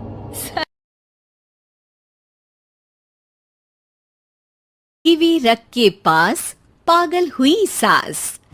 आजकल वर्मा जी की पत्नी देवकी जी केबल पर रियलिटी शोज देख देख कर बहुत कुछ सीख रही हैं। जैसे आज तो वो सुबह सुबह बेसुरे आलाप ले रही हैं। सा रे गा मा धा। माँ जी, सारे गामा पाधा नीसा होता है। अरे वो तो सब गाते हैं, ये मेरा स्टाइल है। आवाज तो कम कर लीजिए माँ जी, पर्दे फट जाएंगे कान के। ये कहो कि पर्दों में आग लग जाएगी। देखना मेरी आवाज सुन के जज आग लगा देगी, आग लगा देगी, तू तो आग लगा देगी, ऐसा बोलेंगे। सरिता वहां से परेशान होकर चली जाती है और सास रियाज जारी रखती है। सारे गाओ, सारे नाचो। तभी बाबूजी दुकान से लौटते हैं। अरे देवकी, क्यों तानसेन बनी हुई है? कान से खून निकालोगी क्या? अरे क्या हुआ, रियाज तो करने दो मुझे। इसको रियाज बोलते हैं? ऐसा लग रहा है जैसे घोड़े हिना रहा है। घोड़े पे बैठ के ही बम्बई जाऊंगी मैं तो, जब जज साहब कहेंगे कि देवकी तुम मुंबई आ रही हो। जज साहब, वो अदालत वाले? अरे नहीं नहीं, बड़े लोग हैं, आप नहीं जानते हैं। ओ मैं तो छोड़ चली अपना ये देश, बम्बई मुझे प्यारा लगे। गाना गाती हुई देवकी चली जाती है और बाबूजी अपनी सरफिरी पत्नी के इस संगीत प्रेम की चर्चा करने बहू के पास चले जाते हैं। अरे सरिता बेटा, सुनो तो, ये तेरी सास को क्या हुआ है बेटा? सुबह तो अच्छा भला छोड़कर गया था इसे। सिंगर बनेगी अब वो। सिंगिंग रियलिटी शो में जाने की सुबह से तैयारियां चल रही हैं इनकी। हाँ, अब तो कोयल के सुर मेंढक छेड़ेगा। हे भगवान, सद्बुद्धि दो इसे। इधर बाबूजी भगवान को कहते हैं और उधर राधा रानी प्रकट हो जाती है, देवकी की मोहल्ले की सबसे पक्की दोस्त। क्यों री देवकी, काहे इतना गला फाड़ रही है? कोई चीखने चिल्लाने का कंपटीशन है क्या? अरे ये देख, नया सिंगिंग शो, मैं भी गाऊंगी, हिंदुस्तान के दिलों की धड़कन बनूंगी। अरे इतना बेसुरा गा के दिलों की धड़कन नहीं, दिलों का अटैक बन जाएगी। इससे तो अच्छा है कि नाच ही ले। वैसे भी दिन भर मोहल्ले में नाचती तो रहती है तू, कभी इसके घर कभी उसके घर। देवकी को समझ में आ जाता है कि उसका गाना किसी को पसंद नहीं आ रहा। अगले दिन सरिता देखती है कि सास पैरों में घुंघरू बांध के नाच रही है। अरे माँ जी, क्या मंजुलिका बनी हुई है आज आप? अरे नाचने दे बहू, जब तक है जान जाने जहां मैं नाचूंगी। अरे माँ जी, अभी जान निकल जाएगी इतनी जोर से नाचेंगी तो। अरे अरे क्या कर रही हो? अरे दिख नहीं रहा, डांस कर रही हूँ। अरे जैसी तुम्हारी हरकत है तुमको तो नागिन डांस करना चाहिए। वो भी करूंगी, भांगड़ा भी करूंगी, देखना जज मुझे देख के स्टैंडिंग ओवेशन देंगे। हाँ, स्टैंडिंग ओवेशन तो देंगे ही, ताकि खड़े होकर वहां से भाग सके तुम्हारा डांस देखकर। अरे कुछ ढंग की चीज करो, ये रोज क्या नया शुरू कर देती हो। सास को लगता है कि उसका डांस का सीन भी बिगड़ गया। अब वो टीवी देख के कोई और कलाकारी ढूंढने लगती है। तभी उसे टीवी पर खतरों के खतरनाक खिलाड़ी शो दिखता है, जिसमें लोग अलग अलग स्टंट करते हैं। बस देवकी को नया काम मिल जाता है। अगले दिन सुबह देवकी डंबल लेकर कसरत करने लगती है। माँ जी, ये क्या कर रहे हैं आप? अरे खली जैसे बनकर खलबली मचा दूंगी। कल मैंने खतरों के खतरनाक खिलाड़ी देखा और सोच लिया कि मुझे वही जाना है। हाँ बस। तभी वहाँ बाबूजी भी आ जाते हैं। अरे इतना भारी डंबल, अरे गिर मत जाना कहीं लेकर।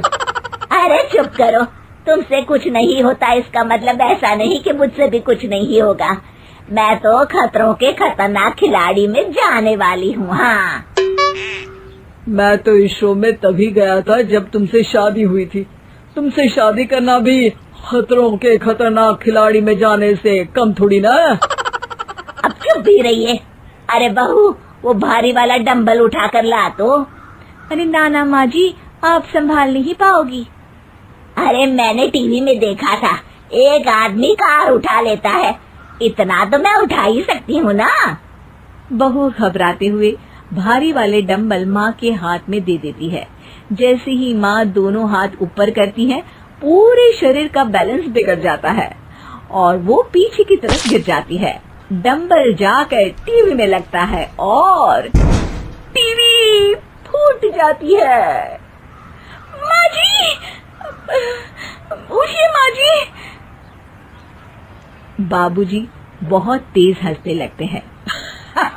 बाबा बाबा, टीवी और बीवी दो टेंशन थे मेरे, आज एक कम हो ही गया।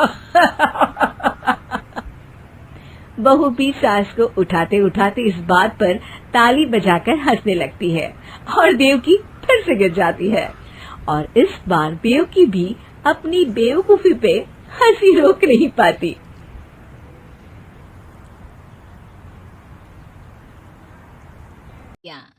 सरिता के घर में 3 बेटियां थीं। 2 नौकरी करती तो एक पढ़ाई। अरे दवाई खत्म हो रही है, कोई है जो लेकर आएगा? तभी बड़ी बेटी रिया आ जाती है। हाँ पापा, ये रही आपकी दवाई। अभी खत्म होने में वैसे 2 दिन बाकी हैं। 2 दिन पहले ना बोले तो कौन सुनेगा? चिल्लाना तो पहले से पड़ता है ना कि सामान खत्म है। अच्छा जल्दी से छोटी चाय बना दे दीदी के लिए। जी माँ। और हाँ, पकोड़े तल लेना, बारिश का मौसम है, मजा आ जाएगा। मैं बाजार से आलू ले आती हूँ माँ, खत्म हो रहे हैं। घर का सारा काम बिल्कुल परफेक्ट चल रहा था। दोनों बेटियां पढ़ाई के बाद नौकरी कर रही थी और छोटी पढ़ाई, पिता की पेंशन और अपना मकान। लेकिन पास की कमला चाची, और रियासिया की माँ, तुम लोगों को कितने सालों से देख रही हूँ, परेशान ही देखा। भगवान एक बेटा दे देता तो। अब किसी जन्म का कर्म खराब रहा होगा चाची, जो लड़का नहीं हुआ। वैसे काश एक लड़का हो जाता। पास छोटी बैठकर पढ़ रही थी। वो माँ की बात सुनकर किताब बंद कर देती है और खिड़की में खड़ी हो जाती है। खिड़की के बाहर रवि, जो कि पास ही में रहता है। अरे छुटकी, क्या सारा दिन किताब में नजर गड़ाई रहती है? मैं नकल करना सिखा दूंगा, तू आराम से पास हो जाएगी। आजा, चलना, सब बाहर खेल रहे हैं। तू तो लड़का है, फिर पढ़ता क्यों नहीं? तेरे सर पर तो माँ पिता की जिम्मेदारी भी है ना। कैसी बात कर रही है यार, जिम्मेदारी मेरी नहीं, पिता की है। पिता की क्या जिम्मेदारी, बता। देख, माता पिता लड़की की शादी के लिए पैसा जमा करते हैं, उसकी शादी कराते हैं, उसे पढ़ाते भी है ना? हाँ, वो तो सभी माता पिता करते हैं। क्या लड़की की शादी नहीं करते? उसकी भी तो करते हैं ना? हाँ करते हैं, लेकिन क्यों, कैसे? सुन, वो लड़के को पढ़ाते हैं इसलिए कि वो बुढ़ापे का सहारा बनेगा। शादी करते हैं कि उसकी बीवी आकर घर संभालेगी। लेकिन बेटियों के लिए कोई स्वार्थ होता है? नहीं ना। तभी तो पैदा होते ही मुंह बन जाता है। अब तू सोच, तू किसी के घर जाए और वो तुझे देखकर मुंह बना ले तो कैसा लगेगा? वो तो पागल होते हैं। बेटियां जीवन भर माँ बाप के लिए सोच ले, लेकिन फिर भी वो उसे अपना नहीं मानते। बेटे दिन रात निखट्टू बने रहे, लेकिन उम्मीद उन लोगों से फिर भी बहुत होती है ना? चल छोड़ना, तू ये बता कि किस जिम्मेदारी की बात कर रहा था तू पिता की? अरे यही कि अगर बेटे को बुढ़ापे का सहारा और रिटर्न के रूप में देख रहे हैं तो इन्वेस्ट भी तो अच्छा करना चाहिए ना। छुटकी समझ जाती है कि समाज की सोच क्या है और चाहे जो हो जाए उसे किताब बंद नहीं करनी। तभी वहाँ बड़ी बेटी आ जाती है। माँ, अरे ओ माँ, ये ले मिठाई खा ले। क्या हो गया? लड़का पसंद आ गया क्या कोई? भैया ऐसा हो तो मिठाई ना ही खिला, चली जाएगी तो घर कैसे चलेगा? अरे लड़की को क्या जीवन भर बिठाने का इरादा है? तू बता बेटी, किस चीज की मिठाई खिला रही है? क्या हो गया? अरे पापा, आपको पता है ना, जिस डॉक्टर के अंडर में मैं काम कर रही थी, उन लोगों ने मेरे काम को देखते हुए मेरी स्कॉलरशिप पास करवा दी है। अब अस्पताल में ही क्लास चला करेगी, आगे की पढ़ाई भी और पैसे की कमाई भी। ये तो अच्छी बात है। तू पढ़ जाएगी तो छोटे को भी अपनी राह लगा लेना। बाकी मजली तो वैसे ही ऑलराउंडर है। तीनों बेटियों के बाद भी उन लोगों के घर किसी चीज की कमी नहीं थी। पापा ये लीजिए कार की चाबी, मैंने आपके लिए कार ली है। अब आप कहीं भी जाएं तो अपनी कार से जाइएगा। अरे क्या जरूरत थी, जितना खर्च करोगी दहेज मांगने वालों के मुंह भी उतने ही खुल जाएंगे। तो हम दीदी की शादी ऐसे घर में करेंगे ही नहीं जहाँ शादी के लिए पैसे मांगने की जरूरत हो। अरे जो खुद खड़ा नहीं होगा वो हम लोगों के कंधे में क्यों शादी करेगा? क्यों पापा? अरे शादी में तो दहेज मैंने भी लिया था, तो क्या मैं तेरी माँ के कंधे पर हूँ? खुद की पेंशन है, बेटियां कमा रही हैं, मजे हैं। बस एक मलाल है कि बेटा नहीं हुआ। पापा, जब आपने बोला कि मजे हैं, मैं तभी समझ गई थी कि अगली लाइन में आप यही बोलेंगे कि मलाल है। कोई बात नहीं पापा, फिलहाल आप ये कार लेकर घुमाओ। माँ तुम भी जाओ पापा के साथ। दोनों पति पत्नी बेटी की दी गई गिफ्ट कार में बैठकर घूमने निकल रहे थे कि पड़ोसी बोल पड़ता है। अरे भाई साहब, नई कार, यहाँ तो साइकिल भी बेचने की नौबत है। नजर ना लगाइए भाई साहब, जीवन में कार का सपना पूरा होना हम लोगों के लिए तो बहुत बड़ी बात है। हाँ हाँ, लाखों की कार हम हजारों की कमाई वालों के लिए कहाँ मुमकिन थी, ऊपर से तब जब कोई बेटा भी नहीं है। वैसे भाई साहब, आपकी साइकिल बिक क्यों रही है? भगवान की दुआ से तो आपके 4 लड़के हैं। हाँ हाँ, आपको तो हेलीकॉप्टर से घूमना चाहिए। और खाक हेलीकॉप्टर भाई साहब, अब क्या छुपाना, 2 लड़के तो कुछ कमाते ही नहीं, सारा दिन टीवी मोबाइल में लगे रहते हैं। और बड़े 2 जो किसी तरह जिम्मेदार बने भी हैं, बहू के कहने पर 1 पैसा हम लोगों को नहीं देते। ना इज्जत है ना मान सम्मान। हाँ भाई साहब, भाभी बता रही थी, बहू के होते हुए भी नौकरानी की तरह सारा दिन लगी रहती है घर के कामों में। आप किस्मत वाले हैं भाई साहब, जो बेटियां घर के साथ साथ बाहर का काम भी पूरी जिम्मेदारी से संभाल रही हैं। हाँ वो तो है, लेकिन कब तक? एक ना एक दिन तो ससुराल निकल जाएंगी, फिर तो वही हम दोनों और वही पेंशन। आप लोग भी कौन सा संजीवनी बूटी खा कर आए हैं? चलिए चलिए जाइए, नई कार का मजा लीजिए। अच्छा ऐसा करते हैं, मेरी बहन के घर चलते हैं, काफी वक्त हो गया है मिले। दोनों बहन के घर जाते हैं, जहाँ उसकी बहन और उसका पति बैठकर चाय पी रहे होते हैं। अरे भाई भाभी, आज रास्ता कैसे भूल गए आप लोग? अरे हम तो फिर भी भूल गए, तुम तो कभी नहीं आते हमारे घर। अरे कोई आने का साधन भी नहीं है ना, अब बस से आना हम लोगों के बस की बात तो रही नहीं भाई। अरे दे दे, दो दो कार थी आप लोगों की, कहाँ गई? भाभी वो तो जिसकी थी वो ले गया। मतलब? दो बेटे हम दोनों से अलग हो गए हैं, अपनी कार ले गए। अब हम दोनों अकेले, खुद बनाना खुद खाना। भाई बहन के घर से मिलकर बेटी की गिफ्टेड कार में बैठकर निकल जाते हैं। काश हम लोगों को भी लड़का हो जाता।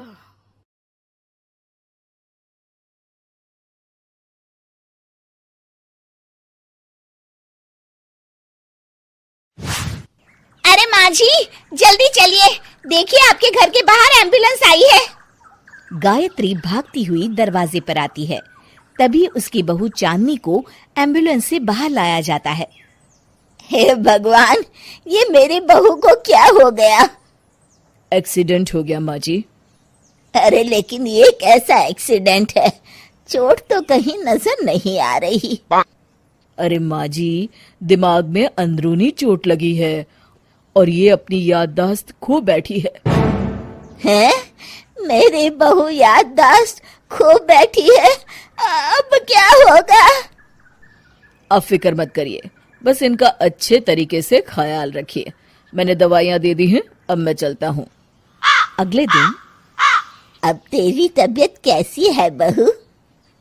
बहू? किसकी बहू? हम भैरवगढ़ की ठाकुर विक्रम सिंह की बेटी रूपवती हैं। हम एक राजकुमारी हैं और तुम हमारी दासी हो बुढ़िया। अरे बेटा विशाल, बहू कैसी बहकी बातें कर रही है। अरे कुछ मत पूछो माँ, रात को मुझसे अपने पैर दबा रही थी। सर पर चोट लगने की वजह से इसका दिमाग पूरी तरह खराब हो गया है और ये अपने आप को राजकुमारी समझ रही है। तभी वहां चांदनी आ जाती है। तुम दोनों यहाँ क्या खुसुर फुसुर कर रहे हो? कहीं तुम दोनों मिलकर हमारे खिलाफ कोई षड्यंत्र तो नहीं रच रहे हो? हम तुम्हारा सर तलवार से उड़वा देंगे, समझे? अरे नहीं नहीं राजकुमारी जी, हम तो आपके सेवक हैं। भला हमारी इतनी हिम्मत? कहिए, आपने यहाँ हॉल में आने का कष्ट कैसे किया? हमें बहुत भूख लगी है। ए दासी, जल्दी से हमारे लिए भोजन का प्रबंध करो, आज हम शाही कबाब खाएंगे। विशाल अपनी माँ को चांदनी की बात मानने के लिए इशारा करता है। ठीक है राजकुमारी जी, मैं अभी आपके लिए भोजन लेकर आती हूँ। इस तरह विशाल और उसकी माँ ना चाहते हुए भी चांदनी की जी हजूरी में लगे रहते हैं। लाओ माँ, जल्दी से मेरा टिफिन दो, मुझे देर हो रही है। अरे ठहर जा, जरा दम तो लेने दे मुझे। सारे घर का काम मुझे अकेली को करना पड़ता है। तेरी बीवी तो राजकुमारी बनी बैठी है, सारा दिन हुक्म चलाती रहती है। अरे माँ, मेरा भी तो यही हाल है। फिलहाल तुम मेरा टिफिन दे दो, मैं चला। रुको, कहाँ जा रहे हो? अरे मर गया रे, ये कहाँ से आ धमकी? आज हमारा जुहू चौपाटी घूमने का मूड है और हमें अपने लिए नई साड़ियाँ भी खरीदनी है। चलो जल्दी से अपना वाहन निकालो और हमें ले चलो। अरे अब तो मैं गया काम से। अगर आज मैं वक्त पे ऑफिस नहीं पहुंचा तो मेरा बॉस मुझे नौकरी से निकाल देगा। मरता क्या न करता। आखिरकार विशाल चांदनी को घुमाने ले जाता है और चांदनी अपने लिए ढेर सारी शॉपिंग भी करती है। ए दासी, टीवी पर कपिल शर्मा के आने का समय हो गया है, जल्दी से टीवी शुरू करो। अरे वाह, कपिल शर्मा तुझे याद है, बाकी कुछ याद नहीं। बहू तू तो बड़ी चालू लगती है, अपने फायदे की हर चीज तुझे याद रहती है। मैं तो तेरी इस अजीब बीमारी से परेशान हो गई हूँ। अगले दिन अरे डॉक्टर साहब, आप इतने दिन से मेरी बहू का इलाज कर रहे हैं, लेकिन उसकी बीमारी तो सुधरने के बजाय और बढ़ती जा रही है। अरे माँ जी, ये दिमागी बीमारी है। बेचारी की याददाश्त चली गई है। वापस आने में थोड़ा वक्त तो लगेगा ही ना। गायत्री डॉक्टर से बात कर ही रही होती है कि तभी उसकी पुरानी सहेली शीला वहां आ जाती है। शीला को देख अचानक डॉक्टर घबरा जाते हैं। अच्छा माँ जी, मुझे एक मरीज को अर्जेंट देखने जाना है, मैं चलता हूँ। ये कौन था? अरे अब क्या बताऊं शीला, एक एक्सीडेंट भी मेरी बहू की याददाश्त चली गई है। ये डॉक्टर उसका इलाज कर रहा है। ये डॉक्टर कब से बन गया? अरे ये तो चमन पान वाले का लड़का है, सारा दिन नौटंकी करता रहता है। अच्छा तो ये बात है, अब मैं समझी। मेरी बहू और ये पान वाले का लड़का दोनों मिलकर मुझे बेवकूफ बना रहे थे। चल तू मेरे साथ। गायत्री शीला को एक बड़ा सा डंडा हाथ में देकर अपनी बहू चांदनी के कमरे में ले जाती है। बहू, ये मेरी सहेली है, एक डॉक्टर है।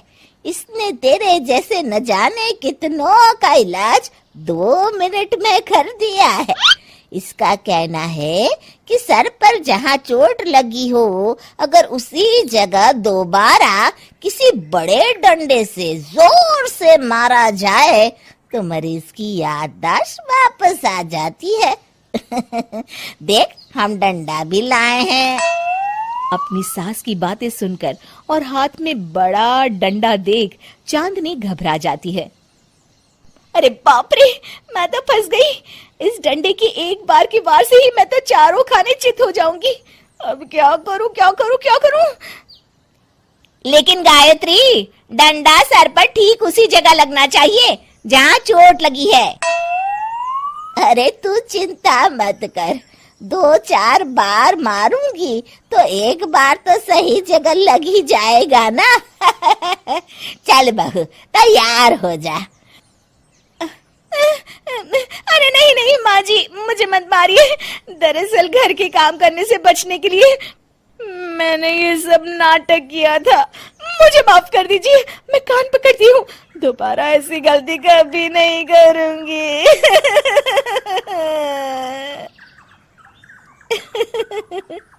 क्यों दोस्तों, कहानी कैसी लगी हमें जरूर बताइएगा। लड्डू एक बहुत ही कंजर्वेटिव फैमिली से ताल्लुक रखने वाली शिखा को लड़के वाले देखने आने वाले होते हैं।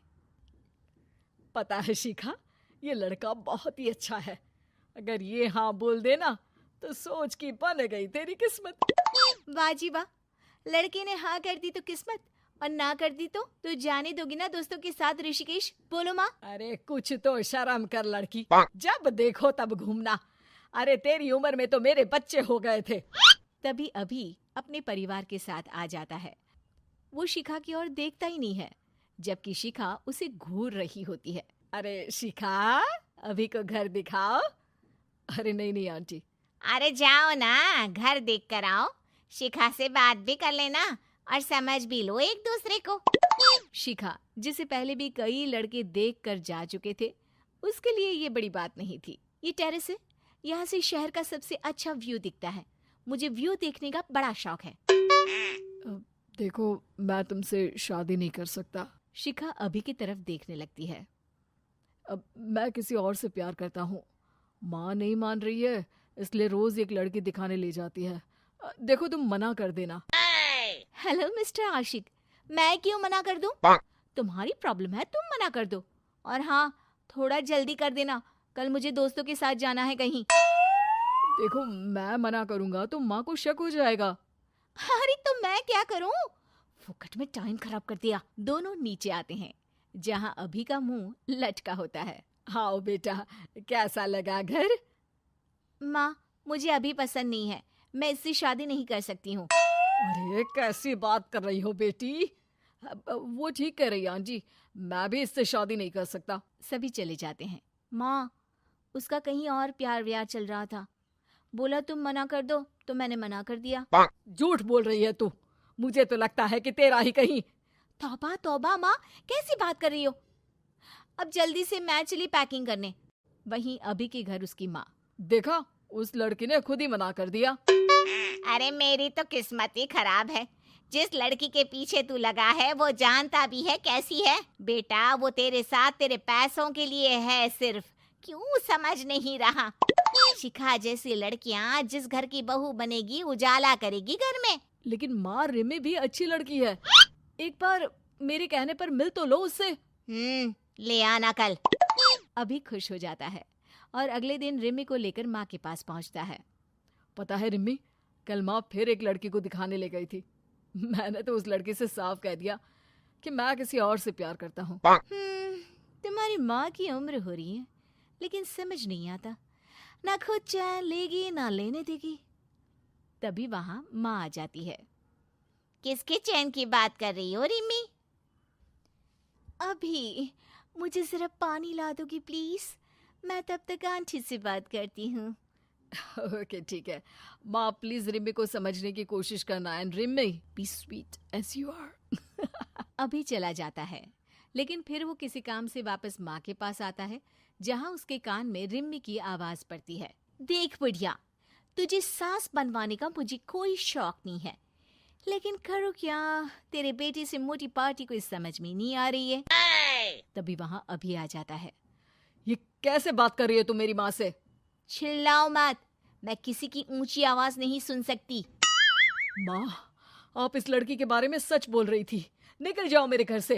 रिम्मी के जाने के बाद माँ, मैं इसे बहुत अच्छी लड़की समझता था, लेकिन कोई बात नहीं बेटा, परेशान ना हो, तू जा कहीं घूम कर आ।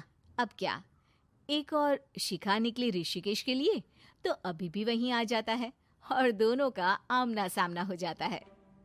अरे तुम यहाँ, क्या बात है? कहाँ है तुम्हारी वो दोस्त? अब वो तो वही है, मैं तो बस अकेला ही आ गया। ओह, तो तुम हमारे ग्रुप के साथ आ जाओ ना, अगर तुम्हारी वाली को बुरा ना लगे तो। अभी को अब शिखा के मुंह से ये बात पसंद तो नहीं आती है, लेकिन बेचारा कहता भी तो क्या। हाँ, अब क्या, शिखा के साथ बिताए 2 दिन में ही अभी को उससे प्यार हो जाता है। तुम कितना रसीला गाना गाती हो। वैसे तुम भी कम अच्छा नहीं गाते। हाँ, कॉलेज में स्टेज पर गाता था। वहीं से तुमको प्यार भी हुआ होगा। वैसे तुम बहुत डेडिकेटेड हो। देखो, मैं अब उस रिश्ते में नहीं हूँ। और अभी शिखा को सारी बात बता देता है। अरे ये क्या बात हुई? ऐसे तो फिर मैं ही अच्छी रही, जो इन सब चक्करों में पड़ी ही नहीं। हाँ, ये तो है, तुम तो अच्छी हो ही। तो क्या मैं घर आकर बात कर सकता हूँ तुम्हारी मम्मी से हमारी शादी की? शिखा को भी अभी पसंद आ गया था, वो शर्मा जाती है। घर आकर अभी माँ से सारी बात करता है और शाम को सभी शिखा के घर जाते हैं, जहाँ दोनों की शादी तय हो जाती है।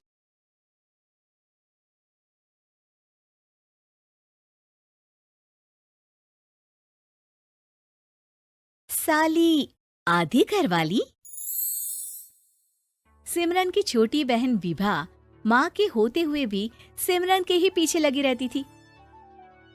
सिमरन, आ गई हो तो इसे खाना खिला दो। बोल रही है तुम जब तक नहीं खाओगी ये भी नहीं खाएगी। क्या है विभा, तुम खा लिया करो ना, मुझे ऑफिस से आने में देर हो जाती है।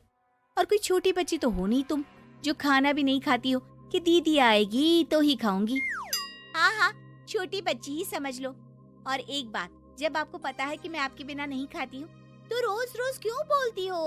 अरे क्या है ये, दोनों बहनें कम, माँ बेटी ज्यादा लगती हो। अरे दीदी की शादी हो जाएगी तब क्या करेगी बोल? जब होगी तब की तब देखेंगे। मैं तो दीदी के साथ ही रहूंगी हमेशा। दोनों की शादी ऐसे घर में कर देंगे जहाँ 2 भाई हो। खैर, मामला आया गया हो जाता है। एक दिन सिमरन के पापा जब घर आते हैं। तुम लोगों के लिए अच्छी खबर है। वर्मा जी है ना मेरे दोस्त, उन्होंने सिमरन बेटी के लिए रिश्ता बताया है।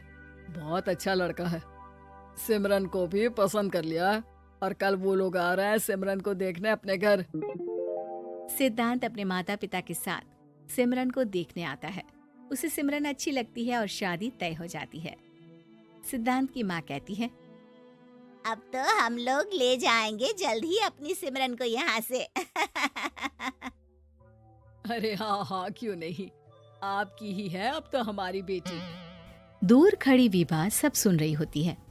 अब तो दीदी की शादी हो जाएगी, फिर तो वो चली जाएंगी। दीदी के बिना मैं कैसे रहूंगी?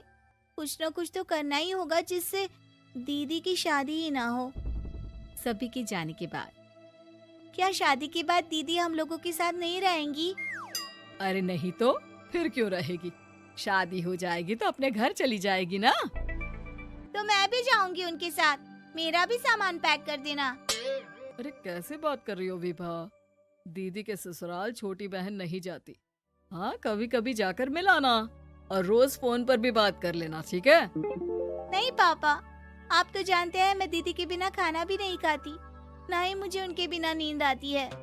सिमरन बहन की बात सुनकर इमोशनल हो जाती है। अगले दिन से विभा खाना खाना छोड़ देती है। लोगों के लाख समझाने के बाद भी विभा ना खाती है ना ही सोती है। अंत में हार मानकर सिमरन सिद्धांत से मिलती है। सिद्धांत, मेरे मम्मी पापा ने बचपन से ही विभा और मुझे साथ रखा। वो मुझसे बहुत जुड़ी है।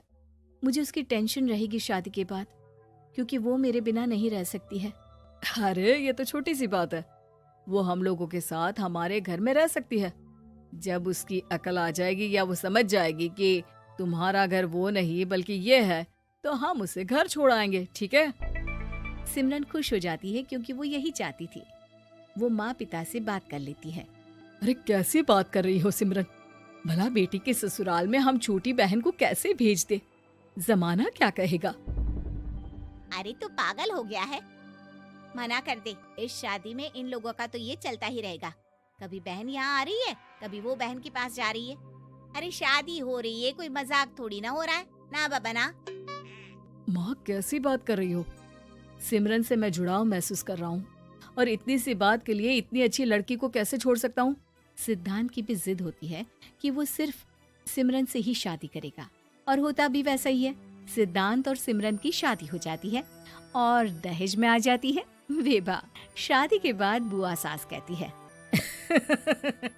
अरे माँ ना, साली आधी घर वाली होती है, लेकिन ये क्या, तुम तो उसे घर ही ले आए। तभी चाची कहती है, सिद्धांत को तो हम लोगों ने सीधा समझा था, लेकिन सबसे तेज तो यही निकला। अरे देखो कैसे दहेज तो नहीं लिया, लेकिन साली पर कब्जा कर लिया। सिद्धांत ने इस और तो सोचा ही नहीं था। लोग उन लोगों के बारे में ऐसी भी बात करेंगे। वो वहाँ से चला जाता है और चुपचाप अपने कमरे में लेट जाता है। क्या हुआ सिद्धांत, तुम अचानक से परेशान हो गए? कोई बात है क्या?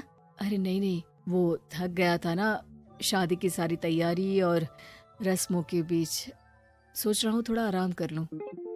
हाँ ठीक है, आप लेट जाइए। मैं विभा का बेड लगा देती हूँ जमीन पर। क्या वो यहाँ सोएगी? हाँ, बताया तो था कि उसे नींद नहीं आती मेरे बिना। तो तुम आराम से लेटो ऊपर, हम लोग नीचे बिछा लेते हैं। अरे नहीं, तुम दोनों आराम से लेटो ऊपर, मैं माँ पापा के रूम में जा रहा हूँ। सिद्धांत वहाँ से दूसरे कमरे में चला जाता है, जहाँ सिद्धांत के पिता उससे कहते हैं, क्या बात है बेटा, तू उस कमरे में क्यों नहीं सो रहा?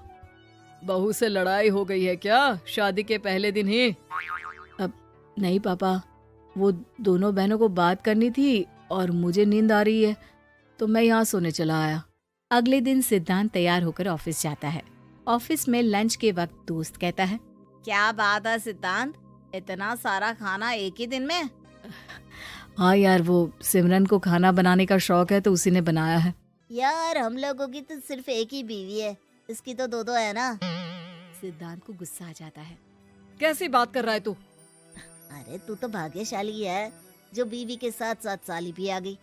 अरे साली लोगों की तो आधी घरवाली होती है, तुझे तो पूरी की पूरी मिल गई। सिद्धांत का पारा अब 7वें आसमान में पहुंच जाता है।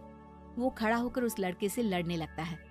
हाँ, मेरी शादी में मेरी बीवी के साथ मेरी साली भी आई है, ये सच है, लेकिन सिर्फ कुछ समय के लिए, क्योंकि उसने सिमरन को बचपन से ही माँ की तरह देखा और यूं अचानक वो सिमरन से अलग नहीं रह सकती थी। इसलिए सोचो, अगर मेरी बीवी उसके लिए माँ का स्थान रखती है तो मेरा दर्जा क्या हुआ।